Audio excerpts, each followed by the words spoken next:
వి gold, trusted gold buyers. మీరు తాకట్టు పెట్టిన బంగారాన్ని విడిపించి ఈ రోజు ఉన్న మార్కెట్ ధరకు కొనబడను.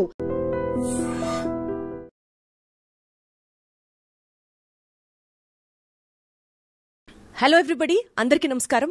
Welcome to super doctor. ప్రపంచవ్యాప్తంగా కళ్ల సమస్యలు చాలా మందిని ఇబ్బంది పెడుతున్నాయి. Recent statistical data from WHO ఏం చెప్తుందంటే 2.2 billion population in the world కంటి సమస్యలతో బాధపడుతుంటే 20% of the population hails from India. ఈ నేపథ్యంలో ఇంకొక రిపోర్ట్ ప్రకారం 2050 కల్లా ఇద్దరిలో ఒక్కళ్ళకి మయోపియాతో అంటే కళ్ళజోళ్లు వేసుకోవడం కామన్ అవుతుంది అన్నది ఒక అలార్మింగ్ డేటా. సినిమా రంగంలో అయితే కళా తపస్విని డాక్టర్ కె విశ్వనాథ్ గారిని మనం చెప్తూ ఉంటాం. అలాగే అన్ని నయనాల్లో కల్లా అంటే అన్ని సెన్స్ ఆర్గన్స్లో కల్లా కళ్ళు ప్రధానం అని మనం భావిస్తూ ఉంటాం కదా. ఆ కళ్ళకి ప్రాణం పోస్తూ ప్రపంచాన్ని చూసేలా చేస్తున్నటువంటి డాక్టర్ విశ్వనాథ్ గారిని ఈరోజు మన సూపర్ డాక్టర్లో మీకు పరిచయం చేయబోతున్నాను. విశ్వనాథ్ గారు నమస్తే అండి. నమస్కారం అండి దీప్తి గారు. ఎలా ఉన్నారు సార్? బాగున్నాను, థ్యాంక్ యూ. Wonderful sir. బాగున్నారా? చక్కగా ఉన్నాను సార్, చాలా చాలా చాలా బాగున్నాను. Thank you sir. కడప నుంచి మీ యొక్క బేసిక్ ఎడ్యుకేషన్ అంటే ఒక మిడిల్ క్లాస్ ఫ్యామిలీ నుంచి ఉన్నతమైన చదువు, చాలా డిగ్రీలు ఉన్నాయి. మీ ప్రొఫైల్ చూస్తే నాకు తెలిసిన పాయింట్. ఇన్ఫ్యాక్ట్ ఇంత గొప్ప వ్యక్తిని ఈరోజు నేను ఇంటర్వ్యూ చేయడం నిజంగా నాకు అదృష్టంలా భావిస్తున్నాను. Thank you so much for giving me this opportunity. I have to tell you, ఒక హంబల్ బిగినింగ్ నుంచి ఈ స్థాయికి రీచ్ అవ్వడానికి what was the inspiration sir మీకు? అంటే నేను మెడిసిన్ చేయాలి, నేను ఒక డాక్టర్ అవ్వాలి, ఒక ఆఫ్థమాలజిస్ట్ అవ్వాలి అన్నది మీకున్న ఆ ఇన్స్పిరేషనల్ ఫ్యాక్టర్ ఏంటి సార్? చైల్డ్హుడ్ బేసికలీ మనం చూసుకుంటే హై స్కూల్ ఎడ్యుకేషన్, ఎలిమెంటరీ స్కూల్స్లో మనకేమీ పెద్ద ఇవి ఉండవు, ఆలోచనలు, ఆశలు. హై స్కూల్ చదివేటప్పుడు కూడా ఫస్ట్ ఫ్యూ క్లాసెస్లో 9th 10th వరకు కూడా మనకి ఏమి ఉండవు ఆలోచన. నిజం చెప్పాలంటే మా కాలంలో నేను ఇప్పుడు 75 సంవత్సరాలు. అసలు మీరు అలా ఫస్ట్ కనిపించారు సార్. 75 అంటే ఆశ్చర్యంగా ఉంది. సో మేము చదువుకునే రోజుల్లో అసలు ఏమీ లేవు. There is no media, only All India Radio. అది కూడా మేము ఇది చాలా అరుదుగా మా ఊర్లో కడపలో స్టార్ట్ అవడం చాలా ఆలస్యంగా మొదలైంది. హైదరాబాద్ ఒకటి ఉండేది, ఆకాశవాణి వివిధ భారతి స్టార్ట్ అయింది. అప్పుడు జయమాల ప్రోగ్రాంలు అప్పుడప్పుడు వినేవాళ్ళం అప్పట్లోనే. అంటే ఇంచుమించు 60 సంవత్సరాల కిందట అనుకోండి. మా హై స్కూల్లో టీచర్లు నా ఇన్స్పిరేషన్ నిజం చెప్పాలి అంటే. నువ్వు బాగా మార్కులు వస్తున్నాయి, చదువుకుంటున్నావు. మాకు ఒక డ్రాయింగ్ మాస్టర్ ఉండేవారు, వాట్కిన్స్ అని ఆయన పేరు. Very very efficient. ఆయన డ్రాయింగ్ ఎలా ఉందంటే, మా హై స్కూల్లో నేను చదువుకున్నది శ్రీ రామకృష్ణ హై స్కూల్ అంటారు, కడపలో అప్పట్లో చాలా వెరీ పాపులర్ స్కూల్ అది. సో హై స్కూల్లో చదువుకున్నప్పుడు మాకు మా సీనియర్స్ కొంతమంది ముందుగా పాస్ అయిపోయిన వాళ్ళు ఉంటారు కదా, వాళ్ళందరూ 12th మాది మీకు తెలుసో తెలియదు, ఆ రోజుల్లో 12th క్లాసెస్ ఉండేది, హయ్యర్ సెకండరీ మల్టీపర్పస్ కోర్స్. మా పెద్దవాళ్ళు చెప్తూ ఉంటే వినేదాన్ని. అంటే 12 సంవత్సరాలు స్కూల్లోనే చదువుకుంటాం. 12వ సంవత్సరంలో పాస్ అయిందే ఫైనల్. అంటే మీ రోజుల్లో ఇంటర్మీడియట్ లాగా అనుకోండి. 7th ఉండదు, 10th ఉండదు, సుఖంగా 12th తర్వాతే బయటకు రావాలి. 12th బయటికి రావాలి. అప్పట్లో వచ్చే మార్క్స్ని బట్టే మనకు ఫ్యూచర్ మనం ప్లాన్ చేసుకోవాలి బేసికలీ. అసలు మిడిల్ క్లాసుల్లో ఉంటే ఫ్యూచర్ ప్లానింగ్లు ఏముండవు, అంతా ఆర్థికంతో కూడుకున్నదే, డబ్బులతో కూడుకున్నవే ఉంటాయి వాళ్ళకి. ఇంతవరకు చదివించాను ఇంకా చదివించలేననే వాళ్ళు చాలామంది ఉంటారు. సో నాకు ఐడియా ఎలా వచ్చిందంటే, నా ముందు స్టూడెంట్స్ కూడా, మా ముందు బ్యాచ్ల వాళ్ళు కూడా ఒకరిద్దరు ఎక్కడో మెడికల్ కాలేజెస్లో చేరారు, సీట్స్ వచ్చాయి. ఈయన వాట్కిన్స్ అన్నాడు, అరే నువ్వు బాగా చదువుతున్నావు, నువ్వు కార్డియాలజిస్ట్ కా అన్నాడు ఆయన నాకు. ఆ రోజుల్లో ఆయన ఇచ్చిన సలహా అది. నేనేమో అదేం పెద్దగా సీరియస్గా తీసుకోలేదు. అసలు మెడిసిన్కి వెళ్తానో లేదో కూడా నాకు తెలియదు. నా favourite subject is mathematics. So I was always a topper in mathematics. So maths భయం ఉంటే సైన్స్ తీసుకున్నాం అన్న వాళ్ళని ఎక్కువ చూస్తూ ఉండేటివి ఆ రోజుల్లో. హైయర్ సెకండరీ ఈతో మ్యాథమెటిక్స్లో you can have a choice of composite or arithmetic. Okay. But otherwise it's mathematics and natural sciences and physical sciences, that is the group. Plus of course mathematics, composite mathematics అంటే algebra ఇవన్నీ ఉంటాయి కదా, trigonometry అలాంటివి add అవుతాయి అరిథమెటిక్స్లో కాకుండా. So నేను మా naturally mathematics బాగా చేస్తున్నాను కాబట్టి మా కీర్తిశేషులు గురుమూర్తి గారి టీచరు, నేను బాగా చేస్తున్నావు, బాగా you should get first marks in higher secondary final examination ఆయన ప్రోత్సహించేవాళ్ళు. సైన్స్ మామూలుగా చదువుకున్నాం అంతే, నేనేమి దాన్ని అంటే దాని మీద ఎప్పుడూ కాన్సన్ట్రేట్ చేసి అదే పనిగా చదవాలన్న కృషితో ఏం చదువుకోలేదు. చదువుకున్నాం న్యాచురల్ సైన్సెస్, ఫిజికల్ సైన్సెస్ అన్నీ చదివాము. ఆ రోజుల్లో ఏముంది అన్నీ ఇప్పుడు కూడా అప్పట్లో లాగే ఇంచుమించు స్టాండర్డ్ క్వశ్చన్స్, స్టాండర్డ్ చాప్టర్స్ ఉండేటివి, చదివేవాళ్ళం, రాసేవాళ్ళము. ఎవ్రీ ఇయర్ ఒక టాలెంట్ ఎగ్జామినేషన్ అని పెట్టేవాళ్ళు స్కూల్లో, అప్పట్లోనే ఉండేటివి. అవి కూడా బాగానే రాసేవాడిని, చేసేవాడిని. మా స్కూల్ టీచర్లందరికీ నేను ఫేవరెట్ స్టూడెంట్ అయిపోయాను ఆ క్లాస్లో. సరే చూద్దాం, మాకైతే మేము ఆడుతూ పాడుతూనే చదువుకున్నామండి నిజం చెప్పాలంటే.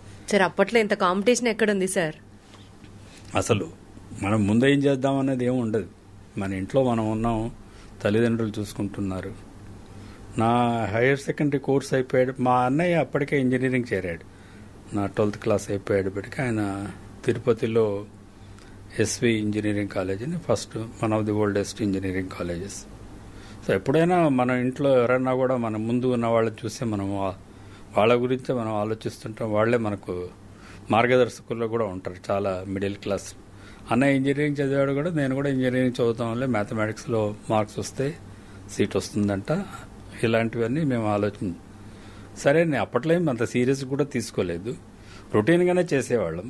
మామూలుగా 12th క్లాస్ అయిపోయింది, ఏదో దేవుడి దయ వల్ల, ఆశీర్వాదం వల్ల, మా తల్లిదండ్రుల కృషి ఆశీర్వాదం వల్ల నాకు ఫస్ట్ మార్క్స్ వచ్చాయి. District first 555. దాంట్లో వచ్చిన జోక్ చెప్తాను. 555 వచ్చాయని. Out of sir? Out of 700. 700కి 555. So అప్పుడు మా హై స్కూల్ హెడ్ మాస్టర్ ఉండేవారు, హై స్కూలే కాబట్టి హెడ్ మాస్టర్ అని, రామూర్తి గారు. ఆయన మంచి స్మోకర్. ఆయన నన్ను దగ్గర పిలిచి, నువ్వు ఎప్పుడైనా సిగరెట్ తాగితే 555 అని ఒకటి ఉంటుంది సిగరెట్, అదే తాగు అని చెప్పాడు. మీరు స్టేట్ ఎక్స్ప్రెస్ 555 అనేది ఆ రోజుల్లో, ఇప్పుడు ఉన్నదో లేదో నాకు తెలియదు.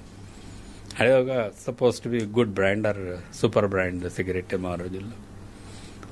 సో అలాగే అయిపోయింది. డిస్ట్రిక్ట్ ఫస్ట్ అన్నారు, గోల్డ్ మెడల్ ఇచ్చారు, అన్నీ అయిపోయాయి. ఇంకా ప్రాసెస్ మొదలైంది కాలేజీకి వెళ్ళాలని చెప్పి. అప్పుడు మా నాన్నగారు రిటైర్ అయిపోయారు. ఆయన మామూలు డిస్ట్రిక్ట్ కోఆపరేటివ్ సెంట్రల్ బ్యాంక్లో వర్క్ చేసేవారు.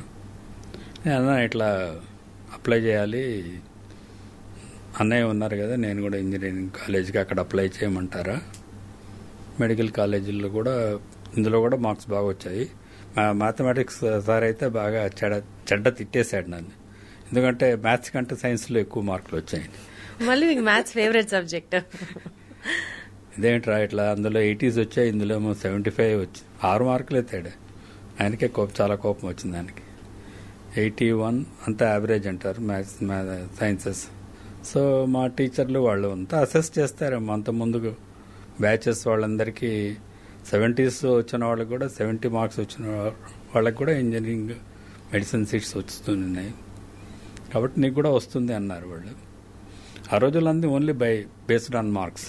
Got it, sir. Got it. So there is nothing like competitive exam. You need to apply. అప్పట్లో 4 గవర్నమెంట్ మెడికల్ కాలేజెస్ ఉండేవి, కర్నూలు, తిరుపతి. అదే సార్, ఇవాళ రోజు 600కి 595 వస్తే కూడా ఫస్ట్ ర్యాంక్ వస్తుందో లేదో డౌట్. అప్పుడు మీకు 700కి 555లో డిస్ట్రిక్ట్ ఫస్ట్ అంటే ఆలోచించండి కాంపిటీషన్ ఎట్లుందో. కానీ సార్ మీరు చదివిన కాలేజెస్, యూనివర్సిటీస్ గురించి మాట్లాడితే, right from PGIMER to Chandigarh university to London university, ఇంత మంచి యూనివర్సిటీస్ నుంచి మీరు చదువుకొని బయటికి రావడం మీ కెరియర్ని మీరు షేప్ చేసుకోవడానికి ఒక మార్గదర్శనంలా నిలిచింది అని అంటే ఏం చెప్తారు? మార్గదర్శ వ్యక్తులుగా లేదు నాకు. ఎలా అంటే ఎప్పటికప్పుడు లాగా బేసికలీ. ఎందుకంటే ప్రతి ముందుకు వెళ్ళడానికి కొన్ని అడ్డంకులు ఉండేవి. మెడిసిన్కి అప్లై, మామూలు మెడికల్ కాలేజ్ అడ్మిషన్స్ అప్లై చేయాలన్నారు, అప్లై చేశాను. ఇంజనీరింగ్ కాలేజీకి వెళ్ళాలి అంటే అప్లై చేశారు. మా నాన్నగారేమో నేను రిటైర్ అయిపోయాను, నేను ఏది ప్రొఫెషనల్ కాలేజెస్ నేను చదివించలేనని చెప్పారు అప్పటికే. అంటే ఏదో ఆయన పూర్వీకులు ఆయన ఆస్తి అన్నీ సంపాదించినవి అమ్మేశాను, ఉన్న పొలము మీ అన్నయ్య చదువు కోసం, సో నేను చదివించలేకపోవచ్చురా నీ ఇష్టం అన్నారు. ఏదైతే ముందు అయితే అప్లై చేసాము, నాకు ఒక కజిన్ ఉండేవాడు లేర్పుడు, శ్రీనివాసన్. అతనిది ఇంచుమించు మేమంతా ఒకే, మా పెద్దనాన్న పిల్లలు వాళ్ళు, బ్యాక్గ్రౌండ్ సేమ్. అతను కూడా బాగా మంచి మార్క్స్ వచ్చి డాక్టర్ కావాలనుకున్నాడు. తనకి కుదరక రైల్వేస్లో చేరారు. ఆ రోజుల్లో 12th క్లాస్ అయిపోయాక మంచి మార్క్స్ వస్తే రైల్వేస్, పోస్టల్ డిపార్ట్మెంట్ వాళ్ళు ఉద్యోగాలు ఇచ్చేవాళ్ళు.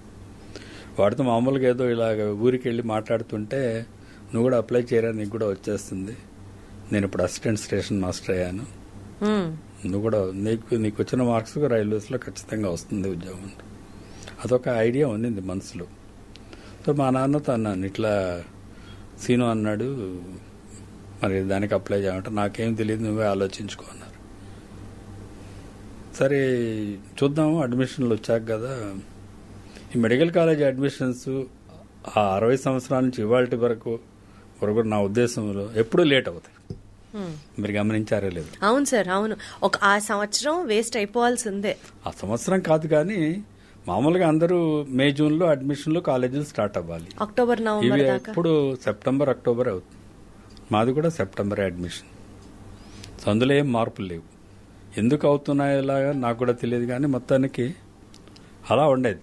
ఆర్థిక పరిస్థితులను బట్టి చదువులు, ఉద్యోగాలు ఆ రోజు అంటే ప్రొఫెషనల్ స్టడీస్ ఆర్థికంగా బాగా ఉండేవారే చదువుకోగలిగేవారేమో అన్న ఒక అందరూ మధ్యతరగతి వాళ్ళందరికీ అదే. అంటే నేను ఈ క్వశ్చన్ ఎందుకు అడిగానంటే సార్, మా చిన్నప్పుడు FRCS లండన్ రిటర్న్ అనే డాక్టర్లు కూడా డిగ్రీ పక్కన కంట్రీ నేమ్తో పాటు పెట్టుకునే వాళ్ళు ఉన్నారు. ఇప్పటికీ కూడా ఆ డిగ్రీని ఆ దేశంలో చేశామని నేమ్ బోర్డ్స్ మీద వేయించుకునే వాళ్ళు ఉన్నారు.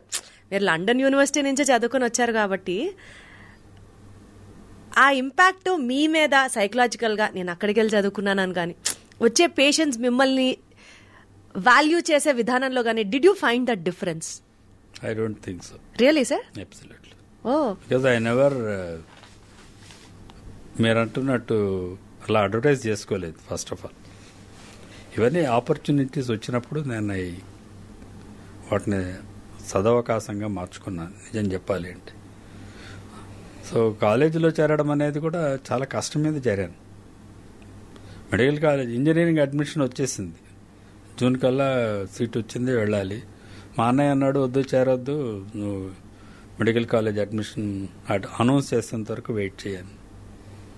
సరే వెయిట్ చేద్దాం అనుకున్నా. ఏదైనా కూడా చివరికి మా ఊర్లో ఉన్న గవర్నమెంట్ ఆర్ట్స్ కాలేజీలో ఖచ్చితంగా చేరవచ్చు, బీఎస్సీయో బిఏ, ఇదే నాకు తెలిసింది. ఇది ఎలాగైనా అక్కడ అయితే రోజు వెళ్ళటం రావడం సులభం అని. సరే చెబుతున్నాను, మాకెప్పుడు ఇట్లాగా ఇది చేయాలి ఇది చేయాలని మా రోజుల్లో లేవనుకుంటాను నా ఉద్దేశం.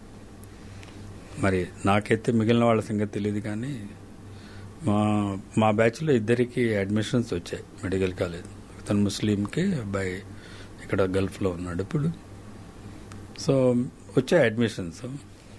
మా నాన్న ఎట్లా వెళ్తావురా, చెప్పాను కదా ఆర్థికంగా మనము నిన్ను అక్కడ చదివించలేను. ఇందులో ఒక విషయం మీకు చెప్పాలి. విషయం, ప్రొఫెషనల్ కాలేజ్ ఎడ్యుకేషన్స్ ఎందుకు ఎక్స్పెన్సివ్? మీరు ఈ ప్రశ్న అడగవచ్చున్నాను. అంటే అక్కడ కూడా ఫ్రీ సీట్ ఉంది కదా సార్, ఫ్రీ సీటు ఉంది, పేమెంట్ సీటు ఉంది. అక్కడ ఆ రోజుల్లో అసలు ప్రైవేట్ మెడికల్ కాలేజెస్ లేవు. సో ఓన్లీ టాలెంట్ పరంగానే సీట్ రావాలి. ఎక్కడ ఖర్చు? అందరు ఇదే అనుకుంటారు. నేను చెబుతున్నాను చూడండి సీక్రెట్. గవర్నమెంట్ కాలేజెస్ లో ఫీజులు ఎక్కువగా లేవు. అవును. నేను కట్టింది 120 రూపాయలు, 120 రూపీస్ పర్ యానం ఫీజు. మరి ఎక్కడ ఖర్చు ఉంది? 5 సంవత్సరాలు చదివిన, 6 సంవత్సరాలు చదివిన 1000 రూపాయల లోపే. బుక్స్ సార్, బుక్స్ ఎవరు చదువు కొనుక్కోరండి మెడికల్ కాలేజీల్లో, చాలా ఎక్స్పెన్సివ్. లైబ్రరీలో ఉంటాయి. బాగా రిచ్ ఉన్న వాళ్ళు ఎవరన్నా కొనుక్కుంటారేమో కానీ నేను ఒక పుస్తకం కొనుక్కున్నాను 6 సంవత్సరాలు. అసలు పుస్తకమే కొనుక్కోలేదు. లైబ్రరీలో కూర్చొని చదువుకునేవాళ్ళు. సో అంటే నీది ఇంపార్టెంట్ డెవలప్మెంట్ చెబుతున్నాను. నాకు అడ్మిషన్ నేను చేయలేనని చెప్పేశారు మా నాన్నగారు. నీ ఇష్టం, నువ్వు ఆలోచన చేసుకో, ఇక్కడే చేరు, బీఎస్సీ బిఏ ఏదో ఒకటి వస్తుంది చేరు అన్నారు. అప్పుడు మా మేనమామ గారు ఉండేవారు. ఆయన ఒక ప్రైవేట్ కంపెనీలో వర్క్ చేసేవారు. ఆయన వండుకొని నాకు ఒక ఫిలాంథ్రఫర్ తెలిసిన ఆయన ఉన్నారు, ఆయన కలుద్దాము, వెళ్దాము అని చెప్పారు. రామచంద్రారెడ్డి గారని ఒక ఆయన పెద్ద మనిషి ఉండేవారు. వెళ్ళి కలుద్దాం రా ఒకసారి, అడుగుదాము, ఆయన సహాయం చేస్తారు. ఆయన చాలా గొప్ప వ్యక్తి. ఎందుకు చెప్పాలి అంటే ఆయన ఒక మాట చెప్పాడు, బాబు నేను నీకు 1000 రూపాయలు ఇస్తాను సంవత్సరానికి, కానీ 1 సంవత్సరమే ఇస్తాను. ఆ సంవత్సరం లోపల నువ్వు ఏదో ఒకటి స్కాలర్షిప్ ఏదో ఒకటి సంపాదించుకోవాలి. 1000 రూపాయల్లో నువ్వు 1 year వరకు నేను సపోర్ట్ ఇస్తాను, అంతే అన్నారు. అదే నాకు అర్థం అవ్వలేదు ఎందుకు ఎట్లా అన్నారని. మొత్తం 5 years కోర్సు. 5 years course. సరే మా ప్రిన్సిపాల్ గారు అన్నారు, నీకు because your district first you will sure to get a scholarship, merit scholarship వచ్చేసింది. ఇలాగ నేషనల్ మెరిట్ స్కాలర్షిప్ ఇచ్చారు. 1000 రూపాయలు ఇస్తారు, అది కరెక్ట్. ఆయన చెప్పాడు, ఆయన కూడా సలహా ఇచ్చాడు, అది తీసుకో ఆయన దగ్గర. ప్రస్తుతం 1 సంవత్సరం గడిపోయి ఇయర్ ఎండింగ్ అయిపోలేప నీకు ఆ రోజుల్లో, ఈ రోజుల్లో ఎలా ఉందో నాకు తెలియదు కానీ ఆ రోజుల్లో స్కాలర్షిప్స్ ఇయర్ ఎండింగ్లో ఇచ్చేవారు. అంతే సార్. ఇప్పుడు కూడా అలాగే ఉందా? ముందే ఇస్తే బహుశా స్టూడెంట్స్ డబ్బులు తీసుకొని పారిపోతారని గవర్నమెంట్ భ్రమ ఏమో తెలియదు, ఉండవచ్చు, అది కూడా ఫ్యాక్ట్. సో ఆ రోజుల్లో అప్పుడు అలాగే ఇచ్చేవారు. అప్లై చేసుకుని స్కాలర్షిప్ ఆయనే అప్లికేషన్ ఫిల్అప్ చేసి ఇచ్చారు. మా ప్రిన్సిపాల్ గారు పంపించాము. సరే ఇది 1000 రూపాయలు వచ్చింది, దొరికింది కదా. 1000 రూపాయలు ఆయన 100 పంపిస్తానన్నారు. 10 నెలలు ముందుగా 1000 రూపాయలు ఇవ్వనన్నారు. సో 100 రూపాయల కోసం ఎదురు చూసేవాడిని. 2 జతల బట్టలు. You don't believe, I went with half pants or knickers అనేవాళ్ళు మా రోజుల్లో. To medical college. First trouser కుట్టించుకున్నాను, 2 ట్రౌజర్లు. షూ కూడా ఎలా ఉండేదంటే పోలీస్ బూట్లు అనేవాళ్ళు. I don't know whether it's a, దాన్ని అనొచ్చు అనకూడదు, పోలీస్ వాళ్ళు కోప్పడతారేమో. రౌండ్గా పెద్దగా లావుగా మోడర్న్గా ఉండేటివి కాదు. షూ వేసుకోకపోతే ప్రిన్సిపాల్ గారు ఒప్పుకునేవారు కాదు కాలేజీలో. కంపల్సరీగా స్టూడెంట్స్ అందరూ షూతో రావాలి. ఆ 2 జతలతో అలాగే గడిపేశాను జీతం. అందులో వచ్చిన దాంతో 120 రూపాయలు ఫీజు కట్టాను. హాస్టల్ ఎంత ఉంటుంది ఊహించగలరా? మెస్ 60 రూపాయలు, 60 rupees per month hostel fee. 100 రూపాయలే కదా సార్ మీకు వచ్చిన స్కాలర్షిప్? మరి 40 రూపాయలు మిగిలింది అలా ఉంచుకోవాలి, దాచుకోవాలి, లాండ్రీకి దానికి ఖర్చులు. అచ్చా. సో 100 రూపాయలు, 60 రూపాయలు దీనికి, 60-70 రూపాయల మధ్య ఇది బిల్లు. 30 రూపాయలు మిగిలింది దాచిపెట్టుకోవాలి. అంత అదృష్టవత ఏం దురలవాటు పడలేదు కాబట్టి బయటపడిపోయాము. దాంతో ఎప్పుడైనా బయటకు వెళ్ళి కాఫీ తాగడానికి దానికి ఫ్రెండ్స్తో కలిసి బయటకు వెళ్ళి కాఫీ తాగడం అంటే కూడా అరుదే. మా కాలేజీలో ఉన్న క్యాంటీన్లో తాగేవాళ్ళు. అక్కడ కొంచెం క్యాంటీన్లో ఎప్పుడు కన్సెషన్ రేట్లోనే ఉంటాయి కాబట్టి. సో బేసికల్ గా అంత కష్టపడుతూ చదువుకున్నారు కాబట్టి you know the value of money. That is the essential thing, basic underline. Got it sir. Sir probably ఎన్నో లైఫ్ లెసన్స్ మిమ్మల్ని ఇంటర్వ్యూ చేస్తూ ఉంటే తెలుసుకోవచ్చు. అంటే ఈ జనరేషన్ నార్మల్ స్టూడెంట్స్ కి తెలుసుకోవడం, నార్మల్ మనుషులు తెలుసుకోవడం ఒక లెక్క అయితే, ప్రాబబుల్లీ మెడికోస్ కి చాలా చాలా చాలా ఒక గైడెడ్ పాత్ లాగా ఉంటుందేమో మీరు మాట్లాడుతూ ఉంటే, లైఫ్ లెసన్స్ గురించి అనిపిస్తుంది నాకు. But since we have to also equally focus on the subject what we are talking today, I'm getting back in to that subject sir. Sir, eye problems, eye issues అని అంటే ఇవాళ రేపటి రోజుల్లో బ్లూ లైట్ ఎమిట్ అవ్వడం వల్ల కంటికి చాలా ప్రమాదం.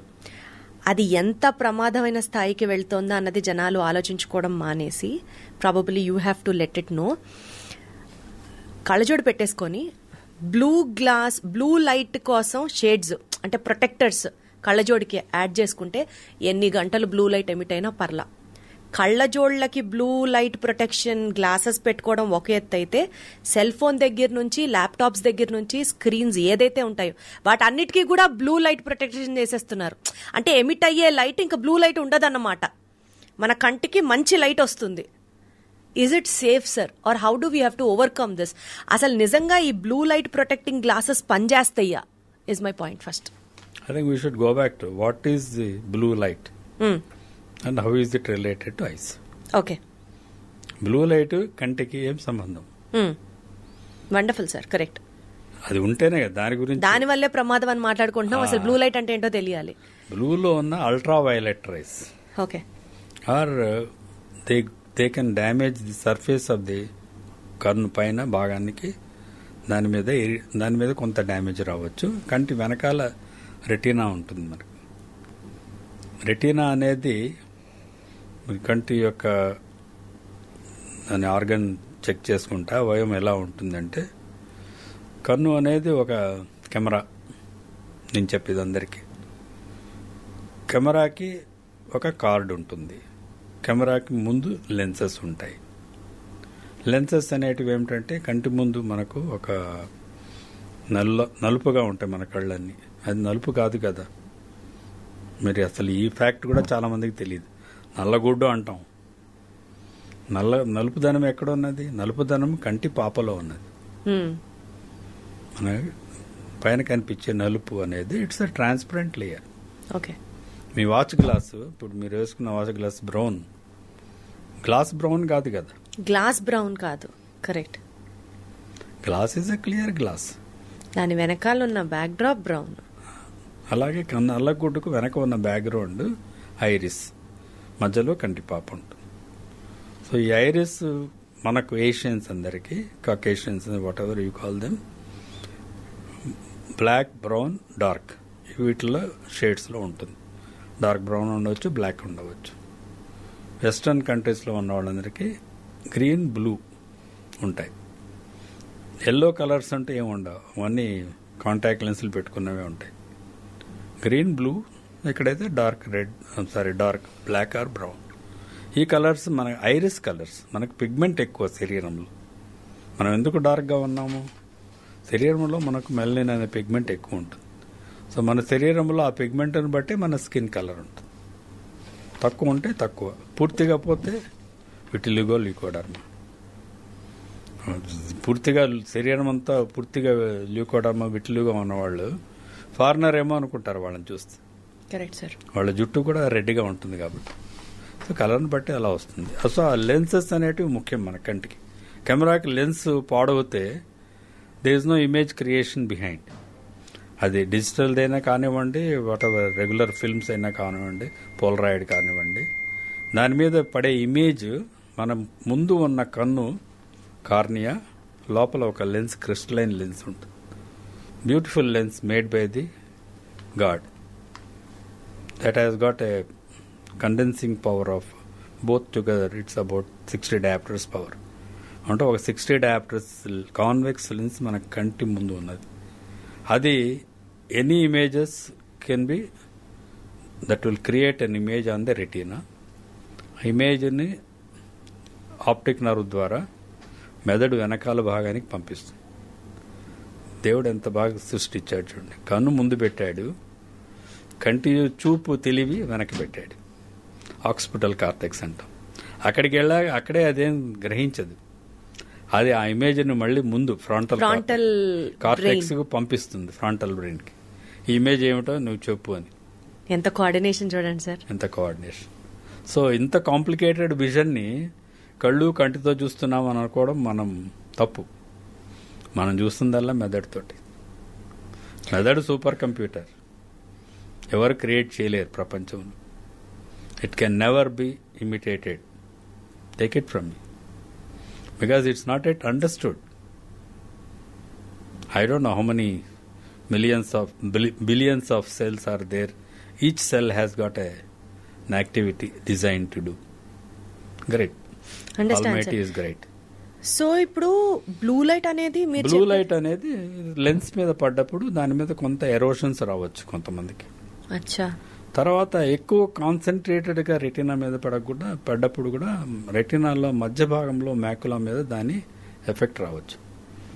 సో ఈ రెండు అల్ట్రావైలెట్, ఇన్ఫ్రారెడ్, ఇవి రెండు కంటికి మంచిది కాదు. అచ్చా, అందుకనేనా సార్ అల్ట్రావైలెట్ రేస్ అంటే మరి ఫోన్లు ల్యాప్టాప్ లో చూస్తే ఎందుకు వస్తాయా అనుకున్నా. ఎండలోకి వెళ్తే ultraviolet rays, because of the gadgets you get the infrared rays, అంతేగా సార్?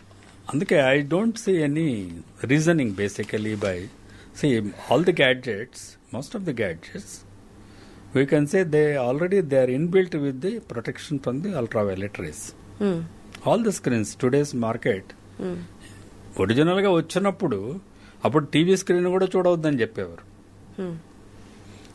మీకు టీవీ ఎప్పుడు వచ్చిందో మీకు గుర్తుందో లేదు కానీ ఒక 40 ఏళ్ల కిందట 1984 టీవీ వాజ్ ఇన్వెంటెడ్. 40 ఏళ్ల కిందట వచ్చింది టీవీ. అప్పట్లో టీవీ కూడా ఎక్కువ చేస్తే అది కూడా నీకు అల్ట్రావైలెట్ రేస్ వస్తుందనేవారు. తర్వాత మారిపోయాయి. అంటే సార్ ఇప్పుడు ఈ ప్రొటెక్షన్ గ్లాసెస్ పెట్టుకోవడం వల్ల హామ్ ని మనం తగ్గించిన వాళ్ళం అవుతామా? ప్రొటెక్షన్ లో ఏమవుతుందంటే it's becoming more of human psyche పైన కమర్షియల్ యాక్టివిటీ ఎక్కువైంది. ఓకే, అంటే రీసెర్చ్ పరంగా ultraviolet, infrared rays are not good for the eyes if they are exposed to very large extent. You will get smarting sensation అంటాం. అంటే కంట్లో ఏదో గుచ్చుకుంటున్న feeling. Ultraviolet rays cornea మీద పడవచ్చు, ఇన్ఫ్రారెడ్ రేస్ పడవచ్చు, వెనకాల రెటినా మీద పడవచ్చు. కానీ retina will regenerate fast. Constant గా డ్యామేజ్ ఉండదు. The only ultraviolet, infrared rays which can damage the eyes looking at the sun. Sun gazing is bad. Understand sir. Sir ఇప్పుడు సో రీసెర్చ్ పరంగా మనకి blue light protective glasses will not fetch any advantage. That's what you wanted to tell. The ordinary blue light cut down చేస్తుంది కానీ ultraviolet, even the spectacles you can have ultraviolet coating and protection coating basic. So దానివల్ల use ఉండదు పెద్దగా అన్నది మీరు చెప్పే point. Blue light will be more incisive than the ordinary light. You have got a spectrum of the light. Correct, sir. Vibgayar, you know those things. All 7 colors in the rainbow. All colors. Got it, sir. So, what illo unna blue, red are more incisive. Going in further ultra level or infra levels, they can cause the damage to the eye. అంతేగాని ఇవన్నీ మిగిలినవన్నీ commercial. So చక్కగా blue light glasses పెట్టేసుకొని రాత్రంతా ఫోన్లు చూడొచ్చు, హ్యాపీగా ఎండలోకి వెళ్ళొచ్చు, ఇలాంటివన్నీ ఉడకవు. Got it sir. Sir coming to the second point sir, cataract operations, అంటే క్యాట్రాక్ట్ అనే దాని గురించి మాట్లాడితే సార్ ఓన్లీ పెద్దవాళ్లకే వస్తుందా సార్ ఈ క్యాట్రాక్ట్ అనేది? అసలు వాట్ ఈస్ దిస్ క్యాట్రాక్ట్? మీకు ఇందాకే లెన్స్ చెప్పానా, 2 లెన్సెస్ ఉన్నాయి కంటి ముందు భాగం ఉన్నది convex lens, simple convex, or you can say plane, convex, simple convex. One is other is biconvex. లోపల ఉన్నది బై కాన్వెక్స్. అది కంటి పాప వెనక ఉంటుంది, పీపుల్ వెనక. Natural clear crystalline lens.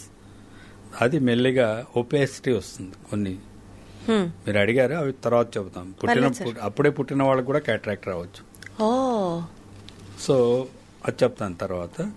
ఆ లెన్స్ క్లియర్ గా ఉండకుండా మసక బారుతూ రావడాన్ని క్యాట్రాక్టస్ ప్రాసెస్. లోపల ఉన్న నార్మల్ క్రిస్టలైన్ లెన్స్ అంటాం. అంటే crystalline is nothing but clear lens basically, which is formed by the sort of layers of fibers and then transparent fibers and then some fluid inside the, all that is the anatomy physiology అనుకోండి. అది అవసరం లేదు మనకు. అంటే you can see through and it will also condense and it is a moldable lens, not a fixed lens like a fixed camera. Auto focusing lens. మనం దూరం చూసి దగ్గర చూడంగానే రెండు క్లియర్గా ఉంటాయి. కెమెరాలు అలా కాదు కదా, ఇప్పుడు వస్తున్నాయేమో కానీ బట్ ఇప్పుడు కూడా అట్లేదు సార్, మనం ఫోకస్ సెట్ చేసుకోవాలి కదా. So how great the God he's given you an auto focus lens which cannot be duplicated. I don't know whether camera వాళ్ళు చెప్పాలి. అంత క్విక్గా ఆటో ఫోకస్ అయ్యే లెన్సెస్ ఎక్కడైనా ఉన్నాయా? లేవు. సో అంత క్విక్గా దాన్ని అకామిడేషన్ అంటాం ఆటో ఫోకస్. ఈ లెన్స్ క్లారిటీ కొన్ని డిసీజెస్లో అది ఒపేక్ కావచ్చు. న్యాచురల్ ఏజింగ్ ప్రాసెస్లో around 60 years of the age అది ఆ ఫైబర్స్ అవన్నీ కొంత they lose their transparency, they may become slightly blackish or brown, which is called natural ప్రాసెస్లో స్క్లీరోసిస్ అంటాం. అంటే sclerosis of the every structure will become slightly degenerated. అవి అలాగే మెల్లిగా ఆ బ్లాక్ బ్రౌన్ నుంచి they may become white. So అప్పుడు transparency తగ్గుతూ వస్తుంది. అంటే సార్ 40 years లో క్యాట్రాక్ట్ రావాల్సింది ఎగ్జాంపుల్ చెప్తున్నాం, 50 years లోనో 60 years లో ఎక్స్టెండ్ చేసుకోవచ్చు, కానీ sclerosis of that particular nerve or organ or what do you call lens normal lens sclerosis of the lens is unpreventable is what you say after the age of 60 aging process it may not totally become white acha but it starts causing a problem in your transparency. Say for example at my age, touch wood, I have not developed a cataract but అద్భుతం. అంటే ఇప్పుడు మీ secret ఏంటో చెప్పండి sir. Cataract రాకుండా ఉండాలంటే ఏం చేయాలో చెప్పాలి. Healthy lifestyle, exercise, less screen టైమా sir? Screen time we are never addicted to phones. In fact I hate my phone, to tell you very frank. It's more disturbing, but I watch TV, all OTT platforms I know. అరే వా. So watching doesn't affect the eyes. Eyes have been given to watch, to see. How can say? The only thing is, మీకు చెప్పాను కదా auto focus ఉందని, అది కూడా it's very thin muscle. దానికి కొంచెం రెస్ట్ ఇవ్వాలి కదా, టైర్ అయిపోతుంది కదా. సో కొంచెంసేపు కళ్ళు మూసుకోండి, కాన్స్టెంట్గా చూడకండి. That's what we advise even to the people who are present day information technology. Got it, sir. So they come with computer vision syndrome అని మా వాళ్ళు కూడా ఒక పేరు పెట్టారు. అదేం there is nothing like a big syndrome అంటూ ఏం లేదు అందులో. Computer constantly watching, your eye muscles are getting tired. So you close for 5-10 minutes, that amount of rest. నేను రాశాను సార్, ఇప్పుడు మీరు చెప్పే పాయింట్లన్నీ మిత్స్ లో రాశాను, so that will also break all those myths. ఎంతసేపు స్క్రీన్ చూడొచ్చు, ఎంతసేపు టీవీ చూడొచ్చు, విల్ టాక్ అబౌట్ ఇట్. ఎంతసేపు అనేది ఎక్కడ లిమిటేషన్ లేదు. As much as your eyes can tolerate you can do it. Okay. So equally ఒక యాంటీడోట్ చెప్తారు కదా సార్ డాక్టర్స్ అంటే, సరే ఒక 1 hour టీవీ చూస్తే ఒక 10 నిమిషాలు రెస్ట్ ఇవ్వు టైప్ లో చెప్తే బ్యాలెన్స్ అయిపోతుంది. అదే it depends on how you feel about it. You say individuals okay, I mean as you said every 2 hours you can rest for 5-10 minutes and then divert. Don't constantly seeing constant activity for that muscle. Got it sir. Sir దేశంలోనే మొట్టమొదటిసారిగా diabetic రెటినోపతికి సంబంధించి చేసిన research మీదే అని విన్నాను. What does that stand for sir? Diabetic retinopathy, diabetic పేరులోనే ఉంది, sugar ఉన్న వాళ్ళకి డయాబెటిక్ రెటినోపతి వస్తుంది. అంతవరకు వేగ్గా we have an understanding basically, but what does diabetic retinopathy stand for? Podcast time ఎక్కువైపోతుంది మాట్లాడాలంటే. I love to talk on that.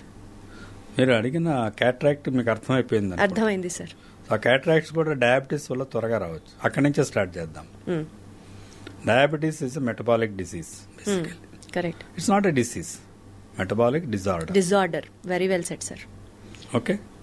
మన శరీరంలో మనం తినే ఆహారంలో కార్బోహైడ్రేట్స్ గ్లూకోజుగా మారుతుంది శరీరంలో.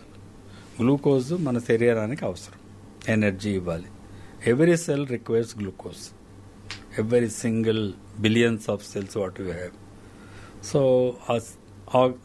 it will give glucose as well as oxygen. Atla through the blood. So diabetes ఎందుకు వస్తున్నది? మీరు తినే ఆహారంలో ఎనర్జైజ్ చేయడం అంటే గ్లూకోజ్ని ఖర్చు చేయడం అనేది ఒక ఇన్సులిన్ అనే ఒక ఎంజైమ్ ఉంటుంది మనకు. Insulin resistance diabetes develops. Insulin resistance ఏమి కాదు, అది కూడా అది ఒక కండిషన్. అది ఇన్సులిన్ అనేది సహజంగా మనకు శరీరంలో ఉండాలి ఎంజైమ్. మనకు సలైవా ఉన్నట్టు, గ్యాస్ట్రిక్ జ్యూసెస్ ఉన్నట్టు అది కూడా ప్యాంక్రియాస్ నుంచి వస్తుంది మనకి. అందులోంచి అది బయటికి రావాలి, వచ్చి మనం తిన్న ఆహారంలో గ్లూకోజ్ని అంతా ఎనర్జైజ్ చేసేస్తుంది, ఖర్చు చేస్తుంది. కొంత ఎక్కడెక్కడ గ్లూకోజ్ పంపించాలో అక్కడంతా ఆ సెల్స్కి అంతా ఇన్సులిన్ కూడా కొద్ది కొద్దిగా వెళ్ళి ఖర్చు చేసి యాక్టివ్గా పెడుతుంది. ఇన్సులిన్ తగ్గిపోతే ఏమవుతుంది? ఖర్చు అవ్వాల్సిన గ్లూకోజు మిగిలిపోతూ వస్తుంది రక్తంలో. ఆ స్టేటస్సే డయాబెటీస్ మెలిటస్ అంటారు. ఇన్సులిన్ ఎందుకు తగ్గిపోతుందంటే వంశపారంపర్యంగా అది ఒక ఇట్ హ్యాస్ బీన్ ఏమంటారు జెనెటిక్ కోడింగ్ ఉంటుంది శరీరంలో కూడా. వంశపారంపర్యంలో వచ్చే జబ్బుల్లో అవే ముఖ్యం బేసికలీ. ఆ కోడింగ్ ప్రకారం కొద్ది రోజుల తర్వాత ఇన్సులిన్ ప్రొడక్షన్ తగ్గిపోతూ వస్తుంది. కొంతమంది సహజంగా అంటే అందులో రెండు మూడు టైప్స్ ఉంటాయి. పుట్టినప్పుడు కూడా రావచ్చు, అది పక్కన పెడదాము. అడల్ట్ డయాబెటీస్ గురించి మాట్లాడుకుంటే insulin dependent, non insulin dependent అని రెండు స్పెసిఫిక్గా ఉంటాయి మేజర్ క్లాసిఫికేషన్లో. ఇన్సులిన్ డిపెండెంట్ అంటే ఇన్సులిన్ బాగా తగ్గిపోతే ఇన్సులిన్ ఇవ్వాల్సి వస్తుంది. నాన్ ఇన్సులిన్ డిపెండెంట్ అంటే ఏజ్ రిలేటెడ్ అంటాం. 50-60 ఏళ్ళకి చాలా మందికి వంశపారంపర్యంగా ఆ కోడ్ ఉన్నవాడికి ఆ సెల్స్ ఐలెట్స్ ఆఫ్ లాంగరాన్ సెల్స్ ఉంటాయి, అవి తక్కువ రిలీజ్ చేస్తుంటాయి. అవి యూ కెన్ కాల్ ఇట్ హరాకిరి అనుకోండి. ఆ సెల్స్ అంతకవే తగ్గిపోతుంది, అవి లోపల పనిచేయడం మానేస్తాయి అన్నమాట. ఇన్సులిన్ లేదు, sugar reserves in the body keep on increasing. కాబట్టి మనం ఏం చేయాలి? తక్కువ కార్బోహైడ్రేట్స్ తీసుకోవాలి. ఆర్ తీసుకున్న కార్బోహైడ్రేట్స్ని ఎక్సర్సైజ్ చేసి కరిగించాలి. ఇది basic philosophy of diabetes treatment. ఇవి రెండూ చేయకపోతే శరీరంలో ఉన్న బ్లడ్లో ఉన్న గ్లూకోజు బ్లడ్లో ఉంటుంది కదా. బ్లడ్లో నార్మల్ బ్లడ్లో ఆర్బీసీ అని ఉంటాయి, రెడ్ బ్లడ్ కార్పసల్స్, హిమోగ్లోబిన్ అని ఉంటుంది, అది అందరికీ తెలిసిండేది. ఈ హిమోగ్లోబిన్లోకి వెళ్తుంది ఇది గ్లూకోజ్. అది గ్లూకోజ్ అందులోకి వెళ్ళిపోతే మనం ఎక్కువ ఆహారం తీసుకున్నప్పుడు ఏమనిపిస్తుంది మనకి? మత్తుగా ఉంటుంది. హిమోగ్లోబిన్ కూడా మత్తు వచ్చేసింది. అది గ్లూకోజ్ నాకు చాలా దండిగా ఉన్నది, నేను పనిచేయడం మానేస్తాను.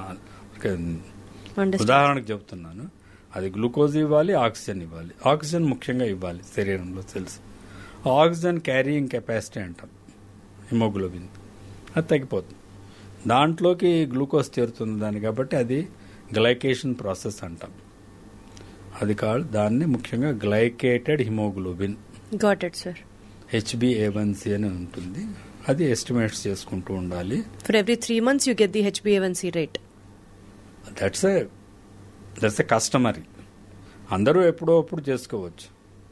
డయాబెటీస్ ఫ్యామిలీ హిస్టరీ ఉన్నవాళ్ళు ఫ్రీక్వెంట్గా అట్లీస్ట్ 1 in 6 months చేసుకుంటూ ఉంటే మనకు ఐడియా ఉంటుంది. మీరు ఎప్పుడైనా రిపోర్ట్ చూస్తే అందులో 5, 5.5, 6 ఇలా వస్తారు. 5 ఉంటే మీకు డయాబెటీస్ వచ్చే సూచనలు లేవు. 5.5 ఉంటే రావచ్చు. 6 ఉంటే డయాబెటీస్ ఉన్నది ఆల్రెడీ. 8 అంటే అన్కంట్రోలబుల్. 7 లోపల ఉంటే జీవితాంతం సుఖంగా ఉంటారు. HbA1c అనే మార్కర్ని 7%, అది పర్సంటేజ్, అంటే ఎంత పర్సంటేజ్ హిమోగ్లోబిన్ గ్లైకేట్ అయింది అని ఒక లెక్క అన్నమాట. ఇది పెట్టుకుంటే శరీరంలో డయాబెటీస్ రిలేటెడ్ కాంప్లికేషన్స్ అన్నీ పోతాయి. మన శరీరంలో బాగా సెన్సిటివ్ ఆర్గన్స్ వచ్చేసి retina and brain and kidneys. ఈ 3 ఎసెన్షియల్ ఆర్గానిజమ్స్. సో ఈ ఆర్గాన్స్లో ఈ ఆక్సిజన్ సప్లై తగ్గిపోయే కొద్దీ అవి దే స్టార్ట్ ప్రొటెక్టింగ్ దెమ్సెల్వ్స్.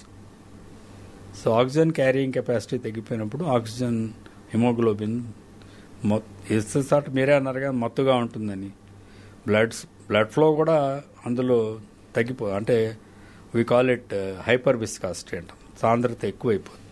రక్త ప్రసరణ మెల్లిగా ఉంటుంది. రక్తనాళాలు మూసుకుపోతుంటాయి. ఇవి చిన్నవి కేశనాళికలు, క్యాపిలరీస్. అవి మూసుకుపోతుంటాయి, రక్తనాళాలు చిట్లుతాయి. ఇవన్నీ retina is nothing but brain, nervous tissue. Kidney is of course toxins and glucose basically అన్ని బయటికి పంపించేస్తుంటుంది. సో అక్కడ కూడా ఫెయిల్యూర్ అవుతుంది ఆ ఫిల్టరేషన్ ప్రాసెస్. సో గ్లూకోజ్ లాగా బయటికి వెళ్ళిపోతుంటుంది. అందుకే యూరిన్లో షుగర్ ఉందా అని టెస్ట్ చేస్తారు. షుగర్ నార్మల్గా ఉండకూడదు, అది ఖర్చు అవ్వాలి. కిడ్నీకి కూడా అది అవసరం. ఖర్చు అవ్వకుండా ఫిల్టరింగ్ ఉంటాయి, ఛానల్స్ ఉంటాయి. ఫిల్టరేషన్ రేట్స్ అన్నీ దెబ్బతింటూ ఉంటాయి. సో అది బయటకు వచ్చేస్తుంటుంది. సో ఈ 3 ఎసెన్షియల్ ఆర్గన్స్ మీద దాని ఎక్కువ ఒత్తిడి ఉంటుంది. ఆక్సిజన్ కావాలి, గ్లూకోజ్ కావాలి, ఇవన్నీ డీరేంజ్ అయిపోతున్నాయి. ఈ మెటబాలిక్ స్టేటస్ను డయాబెటీస్ మెలిటస్ అంటారు. సో ఇప్పుడు మనకు పెథోజెనిసిస్ అంటాం, అంటే ఎందుకు డ్యామేజ్ అవుతున్నాయని తెలుస్తున్నాయి. కాబట్టి రెటీనా ఎఫెక్ట్ అయితే ఏమవుతుంది, విజన్ దెబ్బతింది. రెటీనాలో సెంట్రల్ ఏరియాలో ఊజ్ అవుతుంది ఫ్లూయిడ్, మ్యాకులోపతి అంటాం. విజన్ డిస్టర్బ్ అయిపోతుంది, స్మాల్ లెటర్స్ కనిపించకపోవచ్చు, గ్రాస్గా విజన్ కనిపిస్తుంటుంది. 40-50 ఏళ్ల వాళ్ళకి జబ్బు వచ్చింది అనుకుందాం, డయాబెటిక్ రెటినోపతి. రాకూడదు, వస్తే ఏమవుతుంది, వాడు చదవలేడు, రాయలేడు. 40-50 ఏళ్ల జీవితం మనిషిలో చాలా ఇంపార్టెంట్ స్టేజ్. 40-50 ఏళ్ళకి వాడికి సంసారంలో బాధ్యతలు చాలా ఉంటాయి. పిల్లలు చదువుకొని పైకి వస్తుంటారు, ఆడపిల్లలకి పెళ్ళిళ్ళు చేయాలి. వాడు ఉద్యోగం సరిగా చేసుకోలేకపోతే ఉద్యోగం పోతుంది. సో బేసికలీ దీన్ని మనం కంట్రోల్ చేయడానికి షుగర్ అసలు ఫస్ట్ ఆఫ్ ఆల్ రాకూడదు, వచ్చినా కంట్రోల్లో పెట్టుకోవాలి. HbA1c less than 7 రాకూడదు అనేది లేదు. I don't agree on those. రాకూడదని మీరు నేను అనలేం. Your body is coded genetically to develop. Delay చేయొచ్చు. Okay sir, that is important. Got it sir. Sir బేసికల్గా డయాబెటిక్ రెటినోపతి మాట్లాడడం, రెటినోపతి వచ్చింది కాబట్టి my next question, retinopathy of prematurity ROP, చిన్నపిల్లల్లో వచ్చే కంటి సమస్యలలో ఇది చాలా ప్రధానమైనది and also very dangerous. So what is this ROP అని కానీ వైద్యులు యాజ్ వెల్ యాజ్ పేరెంట్స్ ఎలాంటి జాగ్రత్తలు తీసుకోవాలి, నేర్పించాలి అని అంటే ఏం చెప్తారు? To start with, what is ROP, retinopathy of prematurity అంటే ఏంటి? ప్రీమెచ్యూరిటీ అంటే మీకేం అర్థమైంది? Prematurity in the sense, mature complete గా అవ్వలేదు, the organ is not matured enough to function at its peak. Prematurity of a child అంటే ఏమిటి అర్థం? మేబీ బ్రెయిన్ సరిగ్గా, కరెక్ట్ సార్, బ్రెయిన్ మీరు ఎప్పుడైనా as a lady you should understand that basic. Growth సరిగ్గా జరగట్లేదు, టైమ్లీ మార్కర్స్ రీచ్ అవ్వట్లేదు, prematurity. అది కూడా కాదు. మన బేబీ డెవలప్మెంట్లో ఎన్ని నెలలకు బేబీ డెవలప్ అయ్యి డెలివరీ అవుతుంది? 9 months కంప్లీట్ అవ్వాలి. 9 months కంప్లీట్ అవ్వాలంటే somewhere 10th month. 9th month తర్వాత కొద్ది రోజుల్లో డెలివరీ అవుతుంది సహజంగా కదా. అంతే సార్. అంటే అప్పటికి కంప్లీట్ డెవలప్మెంట్ పూర్తిగా డెవలప్ అయింది అని అర్థం. Prematurity is for that development. So ఇప్పుడు ఏమవుతుంది, 9 నెలల తర్వాత పుడితే శిశువు ఆరోగ్యంగా పెరిగింది, డెలివరీ బయటికి రావడానికి ప్రోగ్రామ్ అయింది, బయటికి వస్తుంది delivery, normal delivery, whatever delivery. Delivery కష్టం అవుతే సిజేరియన్ చేయడం, ఇవన్నీ ఇంకా it's a hornet's nest. I don't want to discuss. Natural delivery is the best. This is my advice to all women. Don't go in for caesarean. Is ఏమంటారు, చిట్కా వైద్యం, అది చేసుకోకూడదు. Natural delivery is natural. దేవుడు natural డెలివరీయే పెట్టాడు, caesarean అని ఎప్పుడు ఇవ్వలేదు ఎవరికి. మనం క్రియేట్ చేసాం దాన్ని, షార్ట్ కట్. సో ఆ ప్రిమెచ్యూరిటీ డెలివరీ కూడా జరగవచ్చు. ఆ ప్రిమెచ్యూరిటీ ఎప్పుడు మేమంటామంటే 7 నెలలకే డెలివరీ అయిపోతుంది. 280 రోజులు కంటే తక్కువ టైంలో డెలివరీ అవ్వడానికి ఏదో ప్రాబ్లం వచ్చి డెలివరీ అవుతే child is not ready to survive in the world. అంతే, బయటకు వచ్చి తనంతట తను ఊపిరి పీల్చుకొని పెరగాలి. అది జరగదు అది. సో అది ప్లస్ బర్త్ వెయిట్ తక్కువ ఉంటుంది. శరీరంలో మనకు నార్మల్గా కనీసం ఒక 3 కిలోల వెయిట్, 2.5 to 3 kilos. ఇండియన్స్లో తక్కువే ఉంటుంది వెయిట్. మినిమం 3 కిలోల వెయిట్తో చైల్డ్ ఉంటే హెల్దీ చైల్డ్ అంటాం. సో 2.5 grams కంటే 2.5 kilos కంటే తక్కువ ఉన్నది 2500 grams అనుకుందాం. తక్కువ ఉన్నది అంటే ఆ శిశువుకి బయట వచ్చి సర్వైవ్ ఇది శక్తి తక్కువగా ఉంటుంది అని అర్థం. సో ప్రిమెచ్యూర్ చైల్డ్ని ఏం చేస్తారు మీరు కూడా గమనించారు, ఇంక్యుబేటర్ లో పెడతారు, ఇంక్యుబేటర్ లో పెడతారు, ప్రొటెక్ట్ చేస్తారు, కొంత డెవలప్ కావాలి, బయట నుంచి సపోర్ట్ ఇస్తారు. తల్లిపాలే ఇవ్వాలి, వేరే ఏం పాలు ఇవ్వకూడదు. తల్లిపాలలో ఉన్నది చాలా మంచి శ్రేష్టమైంది. ఫస్ట్ డెలివరీ అయిన రోజు నుంచి మీకు తల్లులకి పాలు వస్తాయి. కొలెస్ట్రాల్ అది చాలా ఎసెన్షియల్. దాంట్లో ఉన్నంత యాంటీబాడీస్ శరీరంలో ఇంకెవరు ఇవ్వలేరు. ఏ మిల్క్ పౌడర్ ఇవ్వలేదు, అది ఇచ్చి తీరాలి. ఈ రోజుల్లో మీకు తెలుసో తెలియదు, తల్లిపాల బ్యాంక్స్ కూడా వచ్చాయి. అవును సార్, వింటున్నాం. కరెక్ట్.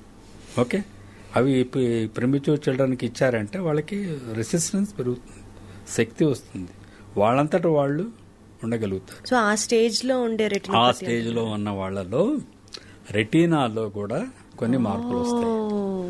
ఈ మార్పులు ఎవరు చూస్తారు? అసలు ఎలా తెలుస్తుంది సార్ ఆ స్టేజ్ లో వచ్చిన మార్పుల్ని? కనీసం ఆ బేబీ చెప్పడం ఇంపాసిబుల్, తల్లి తండ్రి గుర్తించడం కూడా ప్రాబబుల్ ఇంపాసిబుల్. ఇంక్యుబేటర్ లో బేబీని పెడితే పీడియాట్రిషియన్ కూడా ఇంపార్టెంట్ తెలియదు, గైనకాలజిస్ట్ కు తెలియదు. ఎలా కదా?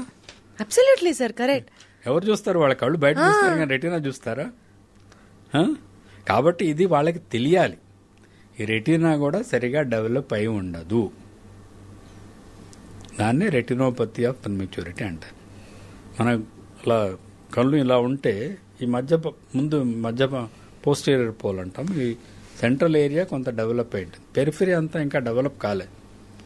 అది 36 weeks తర్వాతే డెవలప్ అవుతుంది. పుట్టిన తర్వాత కూడా అందరికి కూడా కొంత డెవలప్ అవుతూ వస్తుంది పెరిఫెరియల్ రెటీనా. ఈ భాగానికి అంతా ఆక్సిజన్ వెళ్ళాలి.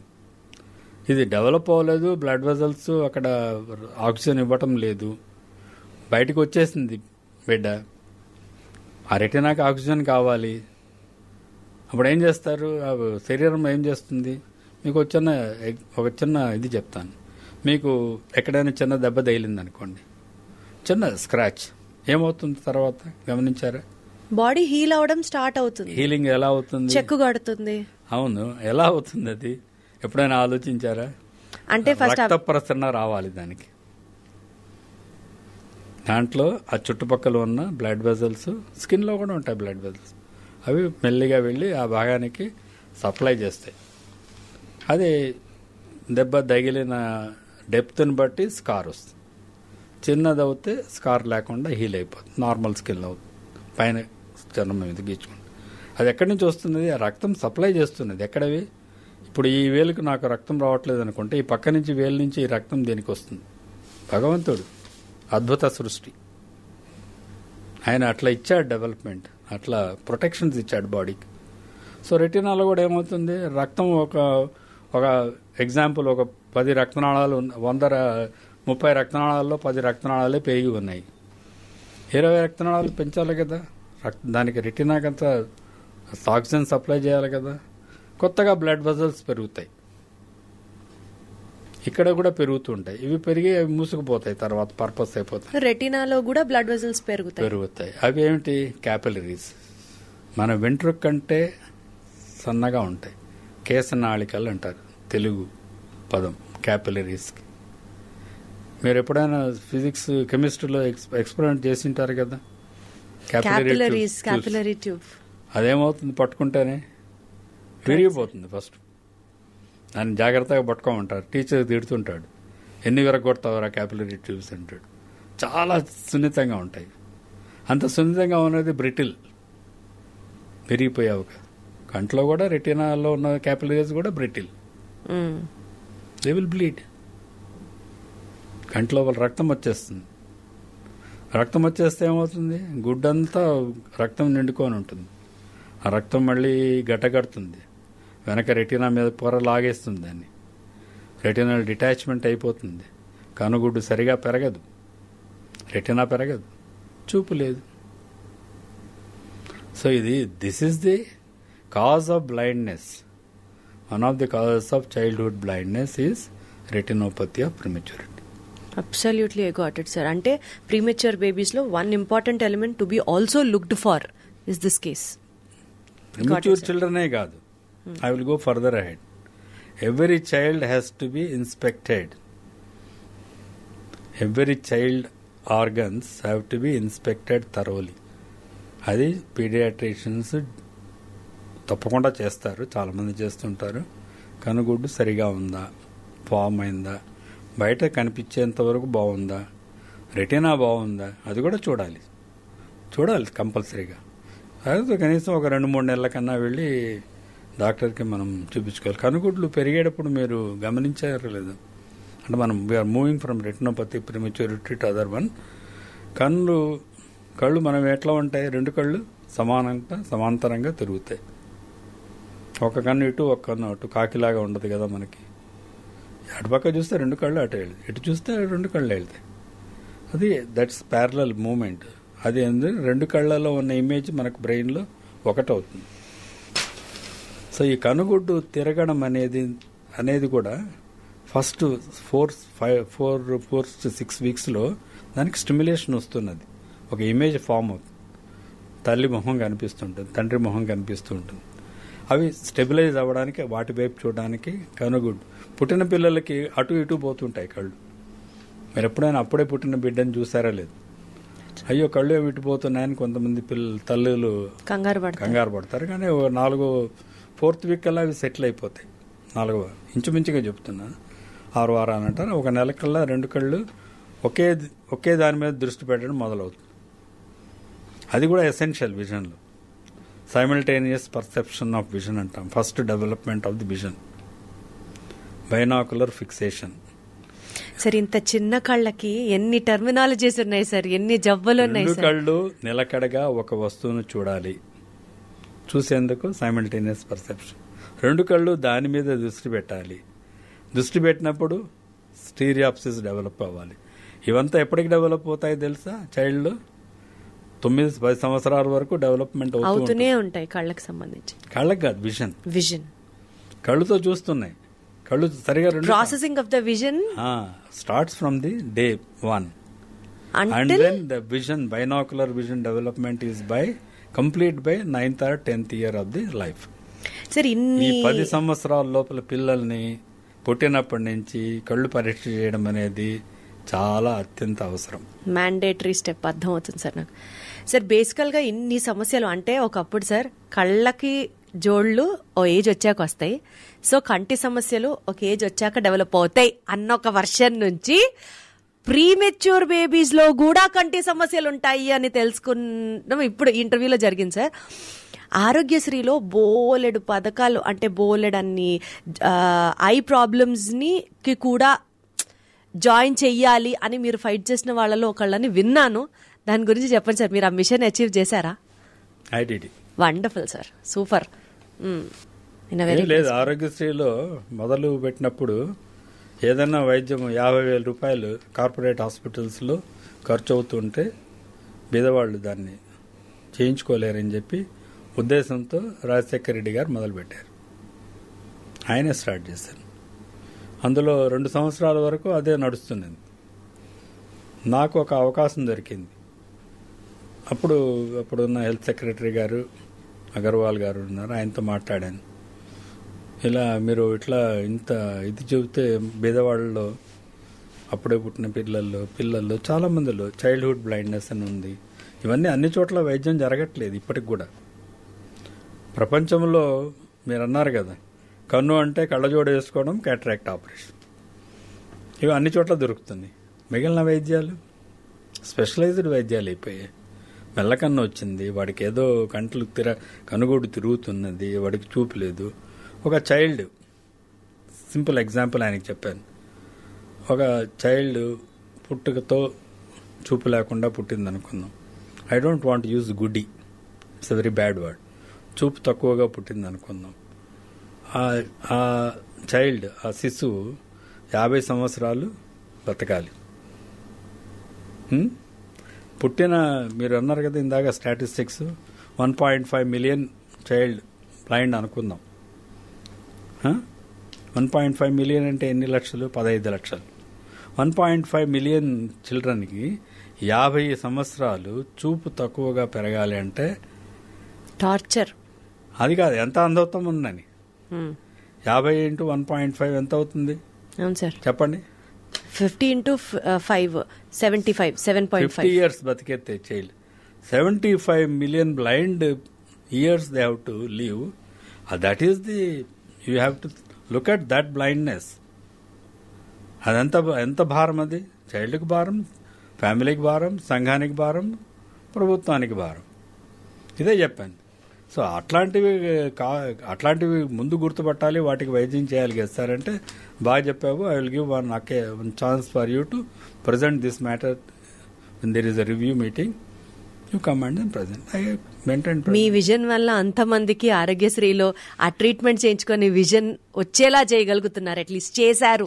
You are successful that way. జబ్బులు ఉన్నాయి, రెటినా జబ్బులు ఉన్నాయి, గ్లకోమా ఉన్నది. వాటన్నిటికీ అందరికీ అందుబాటులో లేదు. సో డాక్టర్ సిద్ధవతం సిద్ధరామయ్య గారు కానీ డాక్టర్ డిటి నాయక్ గారు కానీ మీకు ఎలా పరిచయం అండి? సిద్ధవతం సీతారామయ్య గారు మా బావగారు, మా అక్కయ్య. D T Nayak is my guardian angel. Guardian angel, such a beautiful word sir, guardian angel. I had lot of difficulties in the first 2 years in the college. So ఇక్కడ పీజీ చేసేటప్పుడా? అండర్ గ్రాడ్యుయేట్ అప్పుడే. ఓ ఆయన ఈ సైడ్ అంటే సింపుల్గా చెప్తున్నాను, హాస్టల్లో డబ్బులు కట్టకపోతే, డబ్బులు రాకపోతే, మధ్యలో గ్యాప్లో డబ్బులు సరిగా రాకపోతే ఉండనివ్వరు, బయటికి పంపించేస్తారు. అప్పుడు ఆయన మేము ముగ్గురం ఇద్దరే ఉండాలంటే నేను మధ్యలో చాప వేసుకొని పడుకునేవాడిని, నా రూమ్లో ఉండిపోనేవాడు. సో అప్పటి నుంచి మా స్నేహం అలాగే ఎన్నేళ్ళు, 60 ఏళ్ల పాటి, 55 ఏళ్ళు అనుకోండి, చూపించి 60 వేసుకోవచ్చు. కాలేజ్ చేరినప్పటి నుంచి ఇప్పటి వరకు ఆయన చేసిన సహాయాన్ని నేను ఎప్పుడు మర్చిపోలేదు. ఇప్పుడు కూడా మేము we are still very good friends. Absolutely great sir, wonderful sir. Sitaramaiah గారేమో మా ఊర్లో అంటే మా కుటుంబాన్ని ఆదుకున్నారు. మా నాన్నగారు పోయాక కూడా ఆయన కడప సిటిజన్ ఫోరం అలా పెట్టి సంఘ సేవలు చాలా చేసేవారు. గొప్ప వ్యక్తి. మా మా కుటుంబాన్ని ఆదుకున్నారు ఆయన వ్యక్తి. ఆయన ద్వారా కొంత అంటే నాకు కనీసం నా కుటుంబం, మా తమ్ముళ్ళు ఉన్నారు, మా చెల్లెళ్ళు ఉన్నారు, మా అమ్మ ఉన్నది, వాళ్ళందరినీ చూసుకోవాలన్న ఒక ఇది ఉంటుంది కదా, ఆయన సహాయం చేసేవారు. Dot it sir. సో స్కూల్లో చదువుకునే రోజుల్లో పాండమిక్ డిసీజ్ అన్న వెంటనే ఆ బిట్ ఫస్ట్ ఆన్సర్ కొలరా అని రాసేసేవాళ్ళం. మాకు తెలిసి పాండమిక్ డిసీజ్ వచ్చిందంట, cholera was a severe dreadful pandemic disease అని చెప్పి చదువుకున్నాం. కొంచెం ఊహ తెలిసిన తర్వాత పాండమిక్ డిసీజ్ అంటే AIDS ran out to be a pandemic disease. దాని తర్వాత ఇప్పుడు పాండమిక్ అన్న వెంటనే అందరికీ we were still in those fright of COVID pandemic గురించి అందరికీ తెలుసు. అలా బై 2050 ఐ ప్రాబ్లమ్స్లో ఒక పాండమిక్ రాబోతోంది. That is myopia is what the global research centres have been forecasting అనే చెప్పాలి. 2050 కల్లా ప్రతి ఇద్దరిలో ఒకళ్ళకి ఖచ్చితంగా మయోపియా వల్ల గ్లాసెస్ వస్తాయి. Be very careful. అద్దాలు లేకుండా ఎవరు ఉండబోరు 2050 కల్లా అని భయపెడుతున్న ఈ నేపథ్యంలో what does that myopia stand for sir? Refractive errors, myopia ఏంటి పదాలన్నీ? మయోపియా అనేది it's Latin word, short vision, short sightedness. అంటే మీ విజన్ తక్కువ, దూరం చూడలేరు, దగ్గరే చూడగలరు. తెలుగులో దానికి అర్థం హ్రస్వ దృష్టి. అంటే నా చూపు ఇక్కడి వరకే నాది క్లియర్గా ఉంటుంది, మీ మొహం కూడా క్లియర్గా ఉండదు, ఇంకా దూరం వెళ్ళిపోతే అసలు కనిపించదు. సో దగ్గరి చూపు మట్టుకే ఉన్నది, దూరపు చూపు తక్కువగా ఉంది. అదే సార్ చత్వారం అంటారంటే ఇదేనా? కాదు, చత్వారం అనేది రివర్స్. దూరం కనిపిస్తున్నది, దగ్గరవి కనిపించు. చదవడానికి చిన్న అక్షరాలు కనిపించకపో, అది 40 ఏళ్లకి మన మజిల్ వీక్ అవుతుంది. అందరికీ సహజంగా అందరికీ రావాలి, ఎవరీ హ్యూమన్ బీయింగ్కి. 40 ఏళ్ళప్పుడు చత్వారం రావడం జబ్బు అనుకుంటారు. జబ్బు కాదు, వయసు పెరుగుతుంది. వయసు పెరుగుతున్నప్పుడు చిన్న అక్షరాలు కనిపించకపోతే దానికి అవసరమన్నా కళ్ళజోడు వేసుకోవాలి. అది ప్రతి 2 సంవత్సరాలకి వయసు పెరుగుతుంది కదా, కళ్ళజోడు పవర్ కూడా పెరుగుతుంది. సో చత్వారం is not sight. It's natural ageing. Natural ageing process. Myopia అంటే సైట్. మయోపియా అనేది by the virtue of your refraction. అంటే మనం చెప్పాను కదా, 2 కండెన్సింగ్ లెన్సెస్ ఉంటాయి, కార్నియా అనేది లోపల lens, plus image has to form అనే పర్టికులర్ డిస్టెన్స్ బిహైండ్. మన కంటి నిడివి అనుకోండి, ఇప్పుడు ఇక్కడి నుంచి అక్కడికి 24 millimeters, 24.5 ఆర్ 25 అనుకుందాం. 2.5 centimeters మనది ఆర్గన్ పొడుగుగా ఉన్నది. ఇది పొడుగు ఎక్కువైంది అనుకోండి కొంతమందికి పుట్టుకతో, అది కూడా హెరిడిటరీ అగైన్. అప్పుడు ఏమవుతుంది, ఈ విజన్ యొక్క ఇమేజ్ ముందు పడుతున్నది రెటీనాకు. అందరూ ఫిజిక్స్ చదువుకుంటాం ఈ రోజుల్లో, 7th క్లాస్కే ఫిజిక్స్లో అస్ట్రోదృష్టి గురించి వాళ్ళు ఐఐటి ఫిజిక్స్ ఉంటాయి సార్. అలా కాదు, చెప్తున్నా, చదువుకుంటారు, మర్చిపోతాం. వాడిని కుర్రాడు భయపడుతూ వస్తాడనమాట. అయ్యా నువ్వు చదువుకున్నదే నీకు వచ్చింది, నీకు అనుగుడ్డు పెద్దగా ఉండవచ్చు. ఒక 1 millimeter పొడుగ్గా ఉందనుకుందాం, ఇన్స్టెడ్ ఆఫ్ 24 or 25, 26 అనుకుంటే దానికి ఒక -3 diopters లెన్స్ ముందు పెట్టుకోవాలి కంటి ముందు. అప్పుడు కరెక్ట్గా ఇమేజ్ ఫామ్. 3 diopters ఎర్రర్ రావచ్చు. అట్లాగే మనం ముందు ఉన్నది కూడా కాన్వెక్స్ లెన్స్ కార్నియా, అది కొంచెం ఎక్కువ కర్వేచర్ ఉందనుకుందాం, అప్పుడు ఒక 3 diopters ఎర్రర్ రావచ్చు. మామూలుగా కాన్వెక్స్ లెన్స్ ఇలా అయిపోతే ఇక్కడే పడుతుంది ఇమేజ్, ఇలా ఉంటే ఇక్కడ పడుతుంది ఇమేజ్. సో ఇక్కడ పడాల్సింది ఇక్కడే పడుతున్నది కాబట్టి, ఇది కర్వేచర్ ఇలా ఉంది కాబట్టి ముందు ఒక కాన్కేవ్ లెన్స్ పెట్టుకోండి. ఈ కాన్కేవ్ లెన్స్ పెట్టుకోవడం వల్ల కరెక్ట్గా ఇమేజ్ ఫార్మ్ అవుతుంది. ఇంతే. ఇది ఈ గ్రోత్ ఫ్యాక్టర్ని children addicted to the near vision may change the development of the globe అని ఒక గ్లోబల్ రీసెర్చ్ ఫిలాసఫీ నౌ. ఎక్కువగా చదువుతూ దగ్గరవే కాన్సన్ట్రేట్ చేస్తూ ఉన్నప్పుడు అది it may change the alter the your refraction process. Convexity development అన్నాను కదా, 10 సంవత్సరాల వయసు వరకు మన కన్ను చూపు పెరగాలి, కరెక్ట్గా ఇమేజెస్ ఫామ్ అవ్వాలి. సో ఇది పెరుగుతున్నదేమో, నియర్ యాక్టివిటీ ఎక్కువైపోయింది ప్రజల్లో. అందుకనా అంటున్నారా? అందుకు ఈ యాక్టివిటీ వల్ల ఇవి బహుశా growth, it may change the natural whatever the growth factors are there in the human beings change చేయవచ్చు. అందుకు మామూలుగా హెరిడిటరీగా రావాల్సిన మయోపియా, మన శరీరం యొక్క అవయవ భాగాలన్నీ డిటర్మిండ్ ఏవి, మన తల్లిదండ్రులు. వాళ్ళ బట్టే మనం పొట్టిగా ఉండడం, పొడుగ్గా ఉండడం ఉంటుంది. వాళ్ళకి ఆ కన్ను ముక్కు తీరు అదే ఉండాలి కదా, అదే కదా మనకు ఆనందకరం కూడా. తండ్రిలాగా ఉన్నాడో తల్లిలాగా ఉన్నాడని మనం ఆనందపడతాం మన బిడ్డల్ని చూసి. సో మన ముక్కు చెవి అన్నీ కూడా పెరుగుతాయి. ఇప్పుడు 18 సంవత్సరాల వరకు పెరుగుతుంది సహజంగా. కొంచెం పొడుగు పెరిగింది అనుకోండి, షార్ట్ సైట్ రావచ్చు. అట్లాగే పొట్టిగా ఉండిపోయి పెరగకుండా ఉంటే లాంగ్ సైట్ రావచ్చు, ప్లస్ పవర్ రావచ్చు. పుట్టకతోటే ప్రిమెచ్యూర్ చిల్డ్రన్ ఇంకా పొట్టిగా సరిగా పెరగకపోతే వాళ్ళకి ఇంకో డిఫెక్ట్ రావచ్చు, వాళ్ళకు కూడా షార్ట్ సైట్ రావచ్చు. రెటినోపతి ప్రిమెచ్యూరిటీ అనుకున్నాం కదా, వాళ్ళని కూడా మేము ఫాలో అప్ చేస్తున్నాం. ఒట్టి న్యూ బార్న్ బేబీని చూసి అక్కడితో వదిలేయం, ఎందుకంటే ఇట్స్ లాంగ్ ప్రాసెస్. మొత్తం డెవలప్మెంట్ అయ్యేంత వరకు మేము చూడాలి చైల్డ్ని. సో 18 సంవత్సరాల వరకు పెరిగే కన్ను షార్ట్ సైట్ ఉంటే -1 డయాప్టర్తో పెరిగింది, -3 కావచ్చు, 4 కావచ్చు, 5 కావచ్చు. అది by growth, that you can't. So myopia develops by growth of the eye, which is again determined హెరిడిటరీలీ.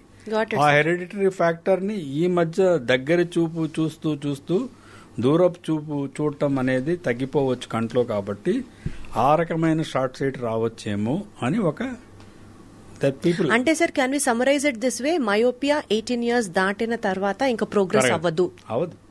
అందుకే 18 years తర్వాతే మనము ఈ రోజుల్లో మోడర్న్ డేస్ లో ఆ కర్వేచర్ ని చేంజ్ చేస్తాం. ఫ్రంట్ ఉంది కదా కార్నియా అన్నాను కదా, దాని మధ్యలో కొద్దిగా బర్న్ చేయాలి, కాలుస్తాం.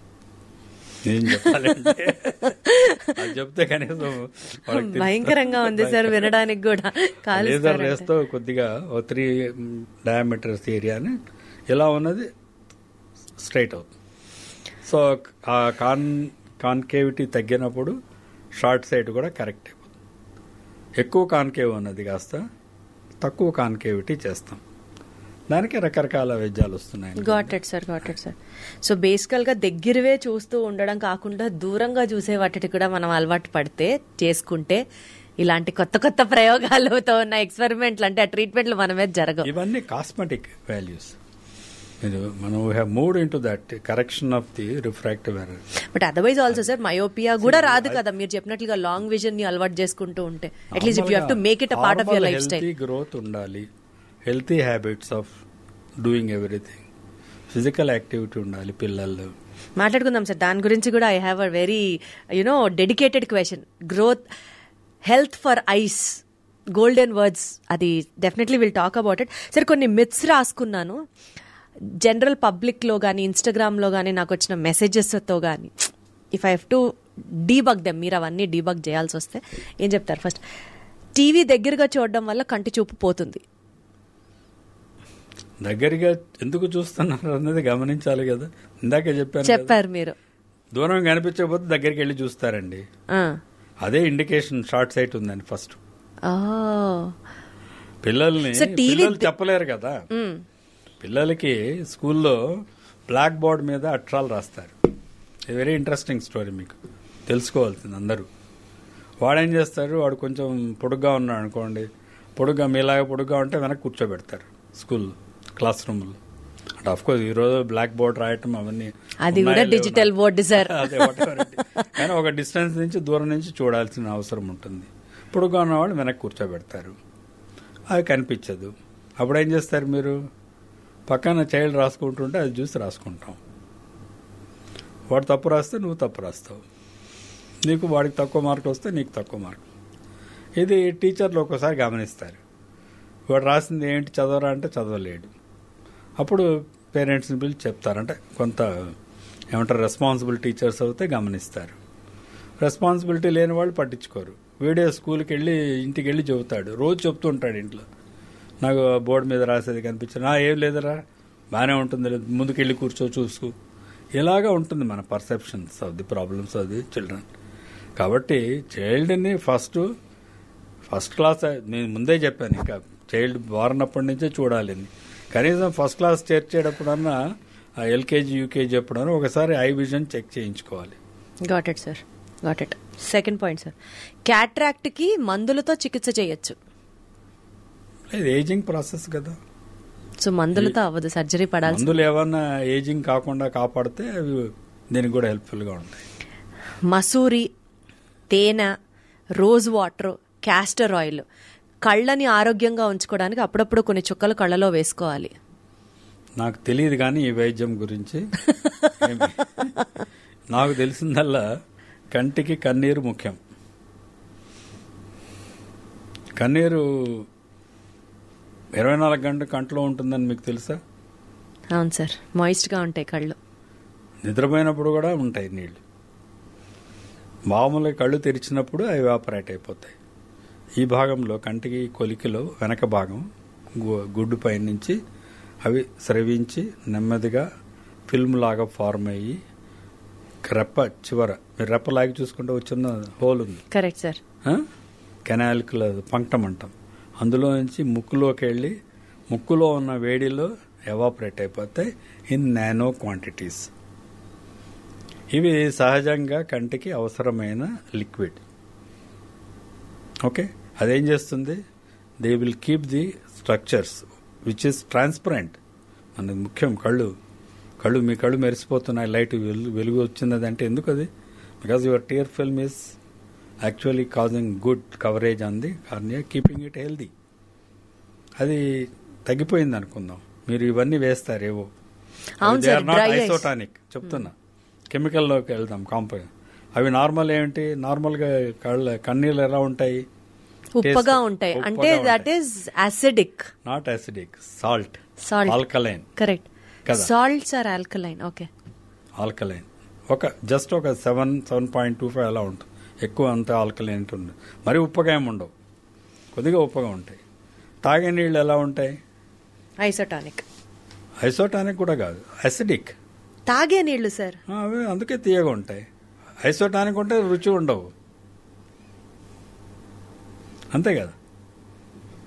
ఉప్పగానే ఉండాలి, తీయగానే ఉండాలి, ఏమి రుచి లేకుండా. వాటర్కి ఏం టేస్ట్ ఉంటుంది సార్? వాటర్కి కొంచెం తాగే నీళ్ళు తీయటి నీళ్ళు అంటాం కదా, ఉప్పు నీళ్ళు తాగుతాం మనం. మరి అదే టేస్ట్. ఆ టేస్ట్ ఎలా వస్తుంది? Slightly acidic. అందులో ఉన్న యాసిడిక్ ప్రొడ్యూస్ చేసే కెమికల్స్ ఉంటాయి, సాల్ట్స్ ఉంటాయి. సో ఈ యాసిడ్ నీళ్లతో కళ్ళ మీద అలా చల్లుకున్నాం అనుకోండి, రోజుకు 10 సార్లు చల్లుకున్నాం అనుకోండి, కంటికి ఉన్న టీయర్స్ ఉన్నాయి కదా, టీయర్స్ ఏమిటి? ఉప్పగా ఉన్నాయి. వాటిని ఈ కెమికల్ డీకాంపోజిషన్ జరిగితే ఏమవుతుంది? న్యూట్రల్ అవుతుంది. ఇది యాసిడ్ పోసుకుంటున్నాం. యాసిడ్ అంటే అంతేం భయంకరంగా చెప్పదలుచుకోలేదు. స్లైట్లీ యాసిడిక్ వాటర్ కంట్లోకి వేస్తే సెలేనిక్గా ఉన్న టీయర్స్ నార్మల్ అవుతాయి.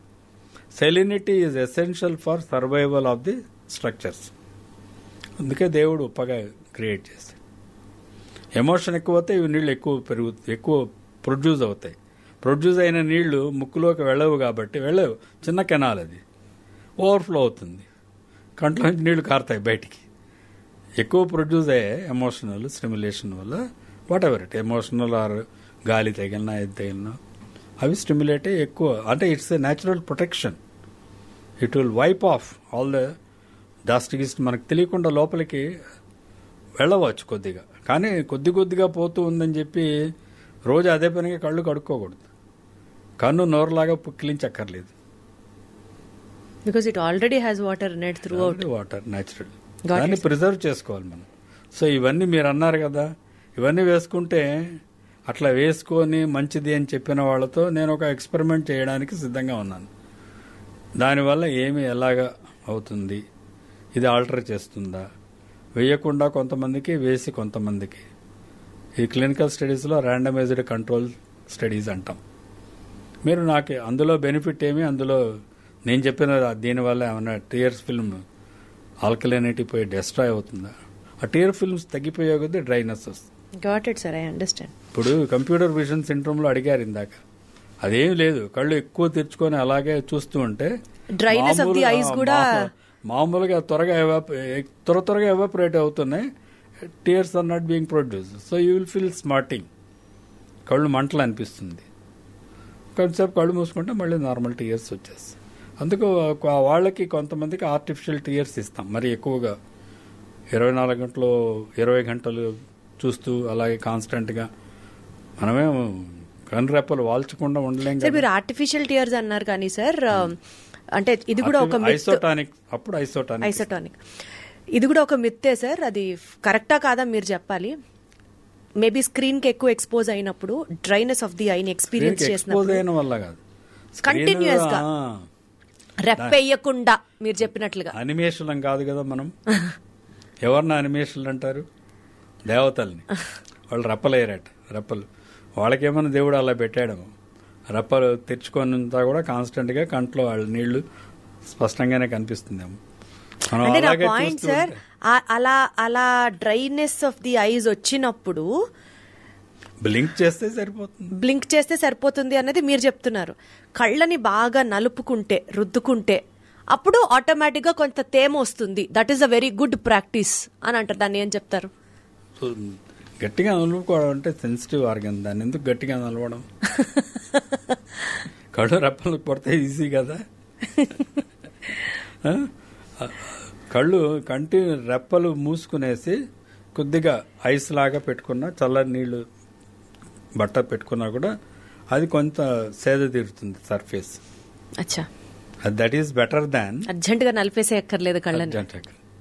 చాలా మంది పెట్టుకుంటుంటారు కదా, మోడర్న్ బొటిక్ లో కూడా అదే కదా. వాళ్ళు ఐప్యాడ్స్ వచ్చేసాయి, చక్కగా వచ్చేసాయి కదా, ఫ్రిడ్జ్ లో పెట్టుకుని అది తీసి మీద పెట్టుకుంటే హాయిగా ఉంటుంది. దానివల్ల నలపడం అనవసరం. So it will cool the surface of the, so it will not get evaporated faster.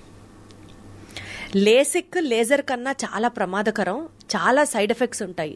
So lasik చేయించుకునే ముందర ఆలోచించుకొని చేయించుకోండి. ఇందాక చెప్పా కదా మేము కాలుస్తున్నామని. అదే లేసిక్ సార్? అదే లేసిక్. అంటే అది నిజంగా డేంజరేనా? అలా కాదు, దానికి జనరల్గా కొంతవరకు నార్మల్గా ఉన్న టిష్యూని కొద్దిగా మేము ఆల్టర్ చేసాం.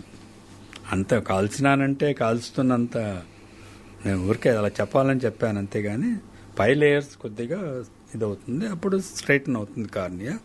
అందులో చిన్న ఎలాగైనా చిన్న హేజినెస్ వస్తుంది కదా. So they may be feeling some difference in the vision. ఈ సర్ఫేస్ని కూడా డిస్ట్రాయ్ చేసాం. కాబట్టి వాళ్ళకి ఆ స్మార్టింగ్ సెన్సేషన్ అంటాం. సో నిజంగానే LASIK is little painful are stressful అని చెప్పొచ్చు. అయితే పెయిన్ఫుల్ ఏముండదు, ఎందుకంటే ఈ సెంట్రల్ ఏరియా కార్నియాలో సెన్సేషన్ తక్కువ ఉంటుంది. ఆ భాగాన్ని మేము ట్రీట్ చేస్తాం లేజర్ కిరణాలతోటి ఫ్లాటన్ చేయడానికి. కానీ దానికి కొన్ని లిమిటేషన్స్ ఉన్నాయి. Any cosmetic procedure has its own limitations. మీరేం తప్పు అనుకోకపోతే శ్రీదేవి ముక్కు బాగాలేదని 3 సార్లు ఆపరేషన్ చేయొచ్చు. మీకు ముందు ఒరిజినల్ ముక్కు, ఆవిడ చనిపోయేటప్పుడు ముక్కులో చాలా తేడాలు ఉన్నాయి, మీరు గమనించట్లేదు. ముక్కు కాబట్టి ఎన్నిసార్లైనా నువ్వు చేయించుకోవచ్చు. కంటి మీద ఎలా చేయించుకుంటామండి ఎన్నిసార్లు? సో లాసిక్ చేశాక కొంత ఎర్రర్ ఉంటుంది, దానికి లిమిటేషన్స్. -6 డయాప్టర్స్ వరకు దాంతో ఇంచుమించుగా న్యూట్రల్ 0 పవర్ వచ్చేటట్టు చేయవచ్చు. అంతకంటే ఎక్కువ ఉందనుకోండి కొంత రిమైనింగ్ పవర్ ఉంటుంది. కొంతమందిలో ఒక 15-20% పీపుల్లో ఆ టిష్యూ మళ్ళీ పెరగవచ్చు కదా, అందుకే 18 సంవత్సరాల వరకు చేయకూడదు. 18 ఏళ్ళు దాటాక చేసినా కూడా రెసిలియన్స్ అంటాం. ఇలా నొక్కి పెట్టింది మళ్ళీ తెరుచుకోవచ్చు, అది ఫ్లాటన్ చేసింది మళ్ళీ కన్వర్చర్ మారవచ్చు, మారితే కొంత రావచ్చు. సో కొంత రిస్క్ అసోసియేట్ అయి ఉంది లేసిక్ తో. It's a cosmetic surgery. LASIK ఎందుకు చేయించుకుంటున్నారు? కళ్ళజోడు వేసుకోవడం ఇష్టం లేని వాళ్ళు, ఎక్కువ పవర్ ఉంది, బయట సోడాబుడ్డి కళ్ళద్దాలు బాగో కాబట్టి. దేనికి బాగోలేవు, వాడికి వేసుకున్న వాడికి బాగానే ఉంటుంది. నా మొహం సరిగా కళ్ళజోడు వేసుకుంటే బాగుండదు. అదే సార్ మీరు అన్నారు కదా కాస్మెటిక్ యాంగిల్ అని. 100% it's a cosmetic surgery, it's not a regular corrective surgery. So కొంతవరకు you can use it as a corrective surgery if it's a professionally required or job wise అవసరం ఉందనుకోండి. కొంత కరెక్ట్ చేసుకోవచ్చు, ఉద్యోగం సంపాదించుకోవచ్చు. ఎందుకంటే ఇదివరకు రోజుల్లో కొంత పవర్ ఉంటే వాళ్ళని డిస్క్వాలిఫై చేసేవాళ్ళు, especially for the government services. So అట్లాంటి వాటిలో there is no harm doing. Got it sir. కానీ వాళ్ళకి 40 ఏళ్ళకి మళ్ళీ చత్వారం వస్తుంది, అంటే ఇంకా జీవితాంతం కళ్ళజోడు లేకుండా ఉందాం అనుకో. షార్ట్ సైట్ రాదు, ఇంకా లేసర్ చేయించినా లేసిక్ చేయించినా షార్ట్ సైట్ ఉన్నది తగ్గుతుంది, ఎంతో కొంత మిగలవచ్చు అంతకుముందు ఉన్న దాన్ని బట్టి. 6 నంబర్ అంటే సార్, అంటే లేజర్ కానీ లేసిక్ కానీ చేయించుకున్నా కూడా కళ్ళజోడులు వేసుకోవాల్సిన అవసరం రావచ్చా? రావచ్చు. కొంత రెసిడ్యువల్ ఎర్రర్ ఉందనుకోండి, ఇంకా క్లియర్ గా కనిపించకపోతే కళ్ళజోడే వేసుకోవాలి. అంటే సోడాబుడ్డి కళ్ళద్దాల నుంచి చిన్న మామూలుగా చూడడానికి బాగుండే కళ్ళజోడు వేసుకోవాలి. మీరు అన్నది అది కూడా జరగచ్చు, జరగకపోవచ్చు, పూర్తిగా కూడా పోవచ్చు. కొంతమంది రెసిడ్యువల్ ఎర్రర్ వచ్చి తీరుతుంది. ఎక్కువ ఉన్న వాళ్ళకి 6 కంటే ఎక్కువ దాటి ఉన్న వాళ్ళకి ఖచ్చితంగా కొంత మిగులుతుంది. ఇవన్నీ ఉన్నాయి లిమిటేషన్స్. కార్నియా మీద ఉన్నాం కదా, ఈ భాగం ఇలా వంకరగా ఉన్న ముందు భాగాన్ని, అది ఉన్నది ఇంత థిక్నెస్ ఉంటుంది. దాన్ని మినిమం మేము మెజర్ చేస్తాం థిక్నెస్. అది మామూలుగా 520 మిల్లీమీటర్స్ కంటే ఎక్కువ ఉంటుంది. సో అంతకంటే తక్కువ ఉందనుకోండి, థిక్గా లేదనుకోండి, అప్పుడు ఏం చేయాలి? అది చేస్తే బొక్క పడుతుంది కదా, మేము చేయమంటాం. సో అది మెజర్ చేస్తాం. ఇవన్నీ ఉన్నాయి. అర్థమైంది సార్. ఆ పారామీటర్స్ అన్ని మీరు చెక్ చేస్తారు. పారామీటర్స్ అన్ని చూసి చేయించుకునే వారితో, పేషెంట్ అనుకోకపోతే ఆ వ్యక్తితో మేము డిస్కస్ చేయాలి, ప్రోస్ అండ్ కాన్స్ డిస్కస్ చేయాలి, అన్నిటికీ యాక్సెప్ట్ అవుతూనే చేయాలి. Got it sir. మంచి కంపెనీ కాజల్ పెట్టుకుంటే లేదా హోమ్ మేడ్ కాజల్ పిల్లలకి పెడితే, కాటుక పెడితే చక్కగా గుండ్రంగా పెద్దగా పెరుగుతాయి కళ్ళు, పెద్దగా కనిపిస్తాయి. ఎవరైనా పెద్దోళ్ళైనా పెట్టుకునేది కాజల్ అందంగా కనిపించడానికి. అంటే it is good for I health అంటే ఏం చెప్తారు? Nothing like good for I health. మనం ఆల్రెడీ డిస్కస్ చేసాం కదా, it's a foreign material. Again it's a foreign material for the ice. Okay. So lid ఎక్కడ పెట్టుకుంటారు మీరు? కాటుగా కనురెప్ప కింద. కనురెప్ప కింద పెట్టుకోరు. అదే నా ఉద్దేశం, లోవర్ ఐ లిడ్ పైన పెడతారు మార్జిన్ లో. మన లిడ్ ఇలా లాగితే మనకు వెంట్రుకలు ఉన్నాయి, బయట వైపుకి ఇలా ఉంటాయి, ఆ వెంట్రుకల మీద పెట్టుకుంటాం. అంటే వెంట్రుకల మార్జిన్ మీద పెట్టుకుంటాం, కంటి లోపల పెట్టుకోం కదా. అవును, బయట వైపు పెట్టుకుంటాం. లోపల పెట్టుకున్నారనుకోండి పొరపాటులో కళ్ళు మండుతాయి న్యాచురల్లీ. పెట్టుకునేది కూడా జాగ్రత్తగా మీరందరూ ఎక్స్పర్ట్గా పెట్టుకుంటారు. అందుకే దాన్ని రకరకాల వచ్చేస్తాయి ఇన్స్ట్రుమెంట్స్, పుల్ల, బ్రష్, ఇలాగా ఆర్టిఫిషియల్ పెన్సిళ్ళు, ఆర్టిఫిషియల్గా ఐ ల్యాషెస్ పెట్టుకోవడం ఇవన్నీ కూడా వచ్చేసాయి ఇప్పుడు. కానీ కంటి లోపల ఏమి తగలకూడదు, జాగ్రత్తగా ఉండాలి. పెట్టుకోవచ్చు అలాంటిది, అందులో ఏమి మీరు కాజల్ అన్నారు కదా, కాజల్ డబ్బా ఇంట్లో తయారు చేసినా వాళ్ళు మ్యానుఫ్యాక్చరింగ్ చేసినా ఇంచుమించు ఒకే రకంగా తయారు చేస్తారు. ఇంట్లో అది కొంత న్యాచురల్ ఇంగ్రీడియంట్స్తో చేయవచ్చు, వాడేమన్నా ఆర్టిఫిషియల్ ఏమన్నా కెమికల్స్ వాడవచ్చు. దాన్ని మూత పెట్టి పెట్టండి. చాలామంది ఆడవాళ్ళు ఏం చేస్తారు, మూత తీసేసి పెట్టింటారు, దాంట్లో ఇన్ఫెక్షన్ వచ్చే అవకాశం ఉంది కదా. చాలా అంటున్నారా? అందులో ఏమి ఆరోగ్యకరమైన కాటుక, అనారోగ్యమైన కాటుకలు అంటూ లేవు. శుభ్రంగా ఉండాలి, చేతులు వేళ్ళు శుభ్రంగా ఉండాలి. మీరు పెట్టుకునే వాట్ ఎవర్ బ్రష్, పెన్సిల్ అవన్నీ శుభ్రంగా క్యాప్ మూసి పెట్టాలి. ఇవన్నీ సహజంగా రోజువారీ కార్యక్రమాల్లో కొంతమంది అశ్రద్ధ చూపవచ్చు, కాబట్టి ఇట్ ఈస్ నాట్ గుడ్ అంటారు తప్ప otherwise it is okay. Okay, carrots విపరీతంగా తింటే కళ్ళు పర్ఫెక్ట్ గా పనిచేస్తాయి. తప్పు. ఇప్పుడు దాకా వచ్చిన మిత్స్ అన్ని తప్పులే సార్. అన్ని జనాలు ఎలా ఫాలో అవుతున్నారంటే నిజంగా కావాలి, ఏది కరెక్టో ఏది తప్పో తెలియాలి. వైటమిన్ ఏ అనేది క్యారెట్స్ ఎక్కువ ఉంటుంది. వైటమిన్ ఏ మన రెటీనాకి అవసరం, అన్ని టిష్యూస్కి అవసరం. బేసికల్ శరీరంలో రెటీనాలో ఎక్కువ అవసరం, ఎందుకంటే అది ఒక పర్టికులర్గా అది హెల్ప్ చేస్తుంది. అవి రెటినల్ పిగ్మెంట్స్లో బయోకెమికల్గా తయారు చేయడానికి త్వరగా మనం చూడడానికి అక్కడి నుంచి ఇక్కడ చూస్తే ఇవి. సో వైటమిన్ ఏ రాడ్స్ అనే దీని మీద ముఖ్యంగా అవసరం ఉంటుంది. రాడాప్సిన్ అనే ఒక కెమికల్ తయారవుతుంటుంది శరీరంలో కాన్స్టెంట్. రాడాప్సిన్ తక్కువ ఉన్న వాళ్ళకి రాత్రిపూట కనిపించడం తక్కువ ఉంటుంది.